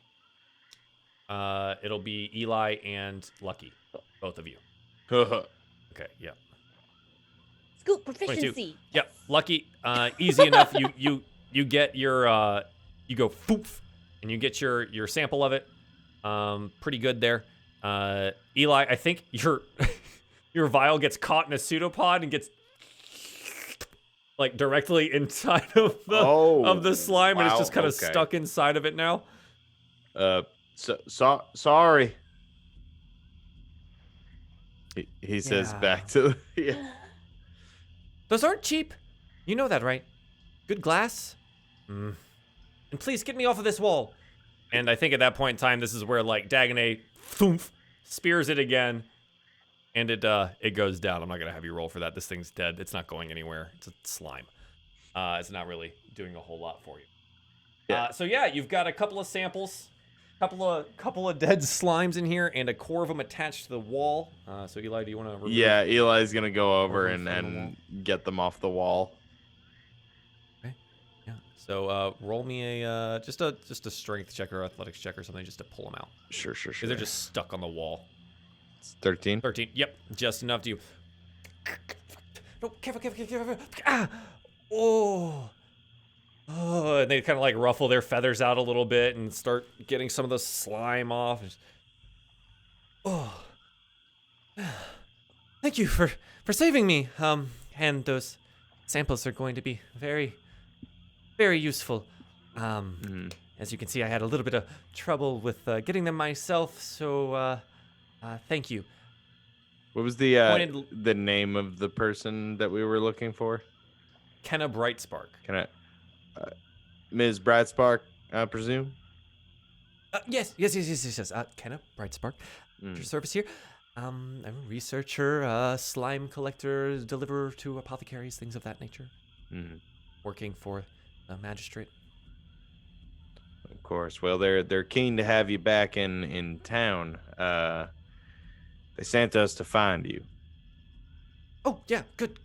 Because I probably wasn't going to make it out of here on my own, as you could see from the situation I ended up getting myself into. Yeah. Well, we've all been there, right? Everybody? Yay. No? Oh. Embarrassing, huh? That's okay. How about we just go all the way back to Winnowing Reach, and we go tell the magistrate the good news. Of course. Be our pleasure. But there Excellent. is this troubling measure of us having the samples now. You don't have. It was a bit of an effort to get. I mean, you should have seen. We had walls collapse. We had more other slimes. Walls collapse? Yeah, Like the way in? there's probably more than one way in. From what I'm assuming, there just might be a fee. That's all I'm saying. So, maybe a cut. Is the magistrate not paying you? Was this not like a go rescue kind of Bright Spark? She's our best and brightest spark researcher and gatherer extraordinaire, right? They're paying you, right? Yes, I'll they say are. They put a sign up for you. They are paying us, and we will not be extorting somebody who is in danger. I just need one of those files. Just one. Lucky's gonna. Please. Who has the other one? I know Lucky has one, but Pez's mage hand has the other one. Lucky's gonna kind of like It's just floating there. hold up his. I had to have like, is that and then compare it to the other one, like this one. And which one's more full? Let's see. You had that was a 15 performance, and you had you rolled a 22. So yours is gonna be more full. Mine. Sweet. Yeah. You could take that one. That looks like a good one. There's a good chunky bit in there. Kind of cautiously reaches out and grabs the vial, and your ghost will it let go? Yeah, just grab the, just take it. It's fine. It's not a ghost. Thank you, not a ghost. Ghostly things, and I mean, puts the vial into her pack. Are you injured, Miss Bratspark? More than my pride, it seems. But I'm doing okay. I did see a thing in the big one. There was like something shiny inside of it. There's a lucky-shaped cloud where Lucky once. Lucky's already like. He's dug his crowbar out of his dungeoneering pack and it's just like Poking around in there. Yeah. Yeah. So inside the body of the shifting slime is a little trinket. It looks to be a small sphere. It's intricately woven from strands of gold and bronze. He's gonna try to scoop it out with the end of the crowbar. Not touching that stuff. Right. So I'm gonna go ahead. Let's see if you can't see this now. Ooh. So this is a nest charm. This is what it looks like. To discern what it does, you'll probably have to do a little bit of before you can use it. You have to do a little bit of research on what it does. But this is what it looks like, and this is a nest charm, and you are now the proud owners of said nest charm. Lucky's gonna take it over to Pez for the inspiration earlier and be like, "Yeah, you did a good job. I got this other sword to hang on to, the extra vial, so." Maybe we can find out what it does. Does it do stuff? It looks like it does stuff. I don't know. I'm just giving it to you because you did a good job. So just Hold on to it. That's okay. It'll match my new jacket. And then we'll find out. And then and we'll your new gloves. go from there. It's fine. Yeah.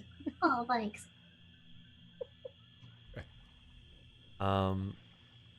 Yeah. So Kenna's kind of over there. So back to Winnowing Reach. Yes. If I'm not even sure what time it is right now, but I may or may not have collapsed a hallway that was our entrance. yeah, I heard something about that entrance not being usable anymore. Well, there's 2 other ways out of this cavern. well, and shall we rest a spell just to kind of recuperate and Oh yeah. Oh sure. Yes. You all looked like you had a bit of a beating, and she kind of like just brushes off Eli's shoulder next to you and says, "There you go. Yeah. How about you sit tight here? I'll go take a look at these caverns and see which one looks like the way." all right. Just don't go too far. And if you see any more slimes, we can help you. I recommend that we help you gather the samples. Okay. Right. Yeah. Of course. I won't go too far. No slimes. Understood. Have a good rest. I'll be right back. Do you have a torch? You want a torch? Fire. Good eyes. Don't worry about me. Okay, good. Okay.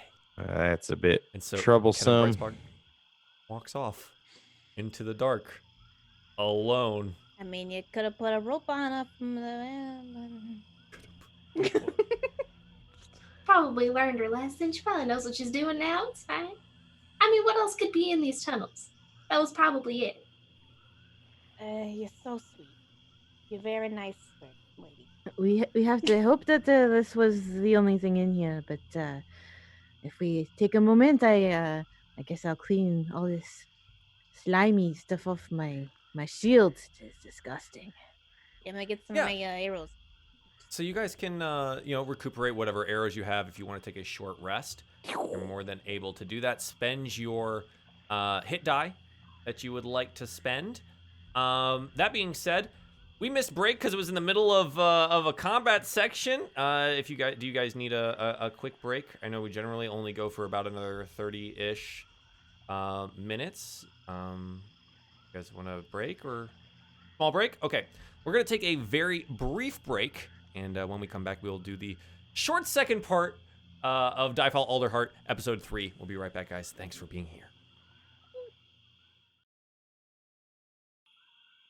Welcome back, everyone, to DieFall Alderheart, episode 3. We're going to do the short second part here. We kind of went pretty long on the first one there, but that's okay. So, our heroes have defeated some more slimes, gotten some sticky slime samples, and have freed a little Corvum Kenna Brightspark, and are currently taking a very brief break in the caverns here. I popped my blessing of the hearth Oh. so that if anybody wants to roll their hit die, you can re-roll it. Is it do each of those creatures may choose to re-roll one of the resting die, taking the higher roll between the two. Understood. Yeah. Okay. Yeah. Sounds good. We're gonna say that the all the concentration spells will have fallen off by now. A short rest tends to take about an hour-ish. Holy shit. So, yeah. Oh, nice. Look at you critting on the. I'm very hit healthy die there. Yeah, that's really good. Very, very well done. Okay. So if any of you guys want to do the other ones, you can. Or if you want to do your hit die, you can. I don't know if anyone else is injured at the moment. Only down one. So like Pez, you could roll a hit die, or yeah, if you want to, it's up to you. Because you get them back on the end of the day anyway. Yeah, 1 point. I'll take it. Perfect. Excellente. Okay, so an hour goes by, and eventually Kenna does return, and she comes back and says, okay. Where did you get a fireplace? Wow, how did that happen? How did that happen? Magic hands. Just don't ask. It's fine. More ghosts? Really not. I really don't like ghosts. Yeah, if we defend off plenty of ghosts, it's, just have to raise the fee, but They brought you a fireplace? That's Just Okay. the blessings of community itself.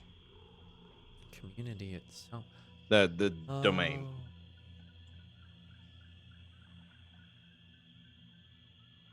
So I found the way out though. This way. down this hallway here. Hallway? Cavern? Drippy, swampy, underground thing. Goes out. And then we can make our way through the swamp. Hopefully it doesn't really lead to a road, but it does lead outside. Well, that's a start. Better than a Right. collapsed way, in case somebody ever happened to do that. Yeah, I'm just gonna make sure I mark this entrance on a map somewhere so when I come back in, I don't walk immediately into a collapsed cave. And when you come back in, you travel with somebody else. Like you fine folk? I mean, Planning on sticking around the Winnowing Reach for a while? we are for hire, so Right. for now. Okay. Well, these do fetch a pretty good price at the market and at the apothecary. Oh, that's pretty good, right? Yeah. Okay. Hire them. We'll talk prices when we return to Winnowing Reach, and maybe after a drink or two. Sounds like a fine plan. Yes. Excellent. Out then? Yeah. Since you know the way, just lead the way. We'll be right behind you. Yeah. Okay. Yeah. A bright spark leading the way. Okay. Saddles up her pack and cinches it in and walks out through the cavern. After about 30 minutes or so, kind of see that you're winding upwards, getting more towards a swampy area. So a lot of the cavern is becoming more wet. You're getting more into the wet parts of the swamp. And eventually you do come out the other side into the very smelly swampland that is before you here in the Mock, which is the Mock Fields. I guess they just changed the U to an O, and they just want to call it the Muck Fields. Is that? Anyways, you're in the Mock Fields. If you remember the previous time we had done this, I'll put you back on the world map here, so you guys can see. The rightward X is where you are currently. So you are at that area. Now, it's a pretty good direct shot. Go straight up north and east to Winnowing Reach. Shouldn't be too much of a trouble. So I'm just only gonna need a couple of rolls. Who is doing the lookouting here? As we go to the swamp, Lucky's definitely gonna be able to help push through in the front, but I might get a little tired after that. That's all I'm saying. Okay. Yeah, I think with each of your help, it's easy enough to move through the swamps themselves. Can I get a perception check from everyone?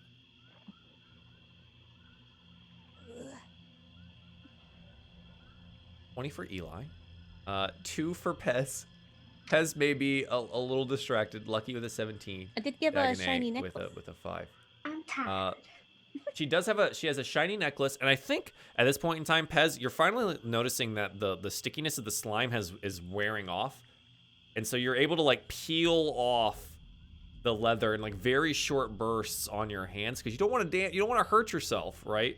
But it's like when you get super glue, and eventually you can kind of peel it off a little bit when you get it all over your hands or whatever. If you ever did when you were a kid, did you ever cover your hands in Elmer's glue?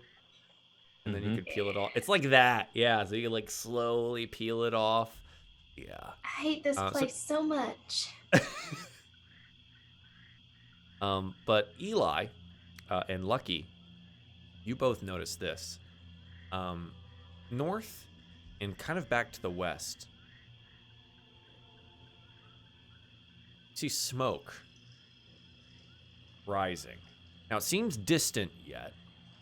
And you don't see any ember bats flying around, which is a sign. But you do see smoke. And north and west of you is Meadowfen. Oh. You see that, Eli? Yeah. Oh. I think we should really hustle off to Winnowing Reach. I don't know if anybody's hurt. I'm just saying, you guys had friends there. We should probably. No, I agree. We should pick up the pace here. As important as it is to help anyone we come across, I think maybe this might be a sign we make haste to Alderheart sooner rather than later. Alderheart, why are you going to Alderheart? We I forgot she was right there. Yeah, hi. Kenna Brightspark at your service. Still here. we had a task given to us from Meadowfen, actually, where we originated, and we are to be traveling to Alderheart to speak with the council. The council. Oh. That's wow. You must have some pretty high up connections, huh? To get an audience with the council? Lucky stands tall. Yeah, well, we're pretty important. They hired the best to come and get you, so Oh, wow. our fees are pretty important fees. I guess I'd been down in this caverns for a while. I wouldn't really know if anyone knew it. Well, that's wonderful. I guess we should get you to Winnowing Reach rather quickly then so you can get back on the road. Yeah. Yes, Yeah. yes, absolutely. Okay, yeah, let's, well, and so she picks up her pace and she starts kind of like jogging ahead. Only to immediately fall face flat into a puddle. So, she gets up. Whew. Ooh, that smells awful. Okay, turns around slowly. None of you saw that, right? Eli is doing the fake whistling, avoiding all eye contact. Like, definitely wasn't looking in that direction. No, sirree. Lucky's fell looking right into that right at puddle. her. Didn't see anything. Great, Right. good. No, you fell. You fell right there. It's okay, as Eli would say, we all fall sometimes, but we gotta get back up and hustle. Hey, Absolutely. She comes closer to Lucky and kind of like, who lead swamps a little better than Oh yeah. kind of missed No, that's fine. that there and It's fine. Just avoid puddles. Note number one about the just, swamp. you no know, puddles. it was behind that brush and I was get you guys home faster and Yeah. I understand. You're standing really close. You smell like it's okay. Oh, Let's yeah, go. Let's we'll head out. And he like, downwind. Okay, yeah, sorry. Lucky like bravely trods forward. It's Yeah. fine. And Lucky, not missing a beat, knowing the swamps relatively well here, just leads everyone very successfully back to Winnowing Reach. Now, the sun is going down at this point in time. It is coming late day. But you do make it to the Reach. What would you like to do? I say we go straight to the magistrate.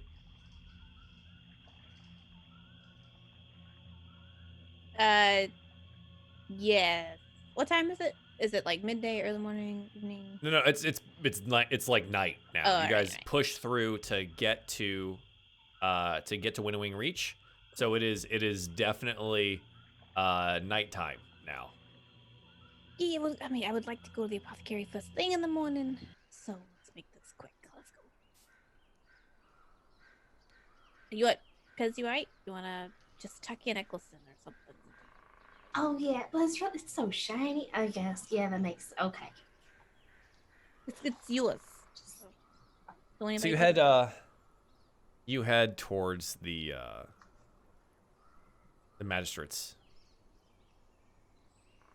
His name again? Something Crane. Walden Crane. You head back to the magistrate's place, and you do note that there is a guard posted outside the stairs that go up into the magistrate's office. It's a rather beefy-looking Mopok, kind of standing there at guard as sword at his side, shiny breastplate on, shiny helmet on. You lot look rough. We were still on a task by the magistrate, and we collected the individual? Yeah. This is You her. look like the adventuring type, and they told me to keep an eye out for you. Oh, Kenna. Kenna, back. Yeah, hey, welcome back, Kenna. How you? I guess they found you, huh? Kenna's like, yes. Doing rather well. Don't mind the state of my clothes. You know how the caverns can be. Please excuse me, Bernard. We're gonna go upstairs. So she kind of pushes by Bernard and goes up towards the magistrate's office, and he goes, oh, he's a card, that one. Head on up there. I'll just give a knock. He might be taking a nap in his chair, but don't. If you catch him, let him think that he was still awake. All right, thanks for the advice. Yeah. Have a good night. Go up to the magistrate's office. And you knock on the door. There's no answer. Kenna knocks louder. Eventually, come in. Come in. This hour. Done for the evening. Open the door and you go on inside, and there you find yourself, Walden, Magistrate Kane, putting on some glasses and looking up, and seems to be rubbing sleep from his eyes. And yes, welcome back. Oh no. Oh, okay. Let our business be quick here. And Kenna immediately runs up and says, Look, holding up a vial of the sampled. Look. The magistrate looks down at her and goes, well, it really wasn't necessary to get the samples, but thank you. And thank you for getting Kenna back. Kenna, you smell awful. Thanks these nice people, and please do go clean yourself up. Kenna looks at you all and goes, right, I'm going to go do that, but drinks at Wrangler's Rest? I mean, I'm not gonna say no. Yep. Yes. First round's on me. That's your payment. And she skips out before you can say anything else to her. Walden just shakes his head. Thank you again for retrieving Kenna. She is, you can tell she has quite a lot of spirit. Say. He pulls out a bag from a drawer in his desk and tosses it out to Eli. Eli, it flies through the air and you catch it and it jingles a little bit. You can tell that there is coin inside.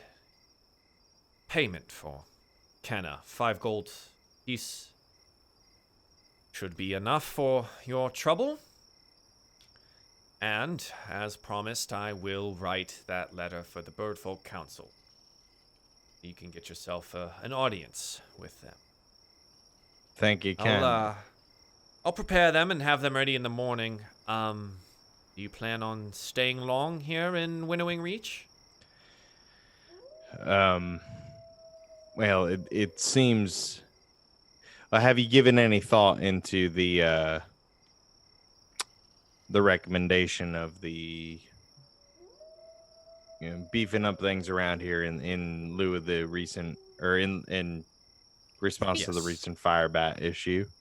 Speaking of that, tell him about what we saw potentially in the way of metal. Yeah, and I can't be sure, we were quite far away, but Lucky and I here did spot smoke originating from what looks like the area of Meadowfen.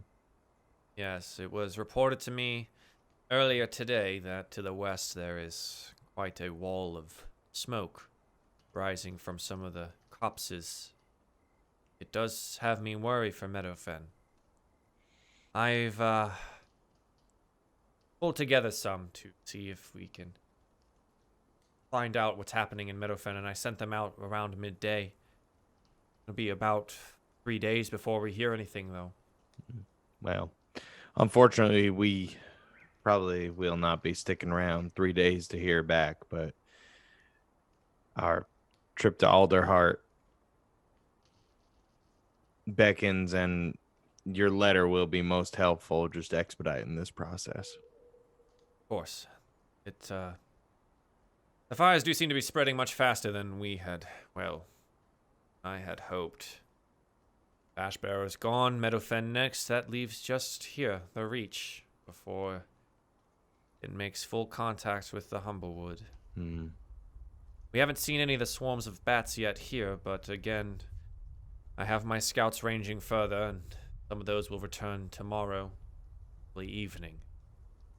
But I do think it's best that you head to Alderheart. I will have your letter ready for the Birdfolk Council. It should get you quick access. Now, it is a 4-day travel to Alderheart. With some haste, you might be able to make it in 3, but I'll be honest here. It is not safe to travel the roads. There will be trouble. The bandit issue has gotten a little bit out of control. I'm not sure why the Birdfolk Council hasn't sent the Perch Guard out to quell the issue, but we deal with it how we can out here.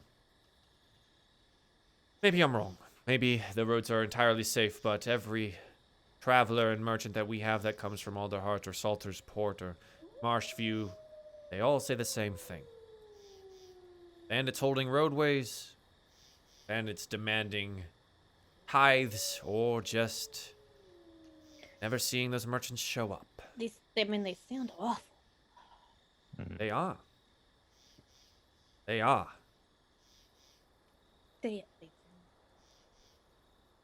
Let's say this. If you bring back to me any, bandit ears, and maybe some more involved for you. But, first and foremost, get to Alderheart, let them know about the burning of Ashbarrow and possibly Meadow. Of course. We anticipated some trouble, to be honest, but rest assured, we can hold our own. Yes, it seems you had some interesting run-ins, or you decided to start painting your spikes blue, Master Eli. Let's just say I got very up close and personal with some slimes. It was Yes. It was an experience. I'm glad you got that sample, or Kenna. She static for weeks. Might I just recommend, we might not be in town, and I would gladly take that job in the future, but if you guys send her to go collect more, do whatever in the caverns, she might. I don't send her. I don't send her. Well, the researchers to send make her. sure you don't afford yourself another fee to pay somebody else to go find her in the caverns, she might need a partner at some point. Money up front as opposed to money in response. As much as I don't mind taking the fee to go away, Well, you've now traveled with Kenna. You can tell that she can be a bit headstrong. She's a delight. We'll do our best. Again, most of my people are out scouting at this point in time to see if the fires are going to come any closer to Winnowing Reach. But if she decides to go back out, I will do my best to see her escorted appropriately. That being said, I don't think anyone's going to be leaving the Reach for the time being. The fires are indeed coming closer. This may be the safest place until it's not. I appreciate your hard work. Again, I'll have the letters ready for you in the morning. Go make yourselves at home over at the Wrangler's Rest. I hear that your rooms were kept ready. And Bed's a good man. Yes. I'll see you in the morning. Thank Go you. back to sleep. Yes, I will. He kind of settles himself a little bit and gives you a little bit of a glare over his spectacles. Okay. Do you guys head on over to Wrangler's Rest? Dagone's gonna make a pit stop at home to get a new coat, as he's got hand cutouts on the side of Yes. his. I tried my best to mend it. So yeah, you go and you get yourself a new, and this one's clean coat. The rest of everything of you is probably knowing Dagonet, at least the weapons and shield are clean after you were taking your short rest. Oh, he don't care about himself. Yeah, so the coat's clean now, but the rest of the clothes may be still a little bit little smelly. He'll pick up a whole change of clothes just to. Okay, just to take it with. Yeah. Okay. Yeah, so you grab that, and the rest of you guys head to Wrangler's Rest. Wrangler's Rest is probably at this point a rather nice sight for sore eyes. It's warm inside. People are still there, though it is becoming later and later in the evening. That there are still a couple people there. It doesn't look like there's any music being played anymore. But there are a couple people still inside, and Enbed does greet you when you arrive, showing you or letting you know that your rooms are still available. Kenna is at the bar, has ordered 5 drinks, one for each of you. 5 rounds, holy crap. 5 drinks, one for each of you. And she raises a glass to you when you come in and says, Come. Let's celebrate our victory. Like real adventurers. Is there anybody like approaching Pez as we get there? Like, does she have like fans asking for signatures or anything? Pez is kind of dirty right now, but I think once someone recognizes Pez, either by like her aulos or the clothes that she does wear, yes, absolutely, people are coming up to Pez. Are you going to play for us this evening? Oh my gosh. Well, it's been a long day and I'm very stinky, but maybe after a wash and then we'll see what time it is. Unless. Enbed from behind the bars. You'd not leave her alone then. She just got in. Get over here, Pez. Come, sit. Hi. You lot get away. Go. She'll play when she wants to. I mean, I always want to. I just am. Yes, but they don't have to know that. You can sit and have a drink and enjoy your friends and... Oh. I'm and sorry. please make use of the wash. Yep, that is the next order of business. That's right. All of you, please, before you sleep in my beds. Please. That's fair. Oh, I was gonna ask. I was gonna stop by this morning, but it just got real busy. Did you say there was something behind the counter? So. Oh. He goes, oh. Yes. And he pulls out, he reaches underneath and he pulls out a thing and he kind of leans in very close to you. He's got a small wooden box. He pushes it over. Says, open that in your room. Too many eyes. That's a lovely box. What? Well, thank you. The That's local so carpenter made it, but just get upstairs. So many things in there. Well, or one very nice thing. Oh, what? Okay, thank you. And he goes back to working, scrubbing down and pouring drinks and things of that nature. I think, as you guys have your round with Kenna Brightspark, this is a good time for us to end our episode. So thank you everyone for tuning in to DieFall Alderheart Episode 3. Our party has made it back to Winnowing Reach and will continue onwards towards Alderheart, likely in the morning and in the next episode. That being said, our next episode will be 7 p.m. Eastern Standard Time next Thursday. Not on a Wednesday. This is kind of like a one-off thing because I leave town tomorrow. So next Thursday, we will have our next episode, episode 4, on the 9th of January. So I hope to see you all there, and hopefully you enjoyed this. Let's do some shout-outs, and we'll wrap it up here. Mally, Hey, where can the people find you? on the internet. Hi. Perfect. I'm Malibeth. I do streaming a lot, 3 days a week. I do a lot of drawing and art, illustration type stuff, some games. It's kind of been all up in the air with the holidays, but it's getting back to normal. It's fine. I'm also really close to 5,000 followers on Twitter, and once we hit that, I'm going to do a drawing giveaway, so it's just buttons over there. cool. Thanks. Do the things. Thank you. Okay. Robert, where can the people find you at? Hello, hi, hello. You can find me at Bonus Stage Robs on all of Bonus Stage Rob, singular. I am but one Rob. On most of the things, or at twitch.tv/bonus_stage_Rob, where I'm streaming, eventually.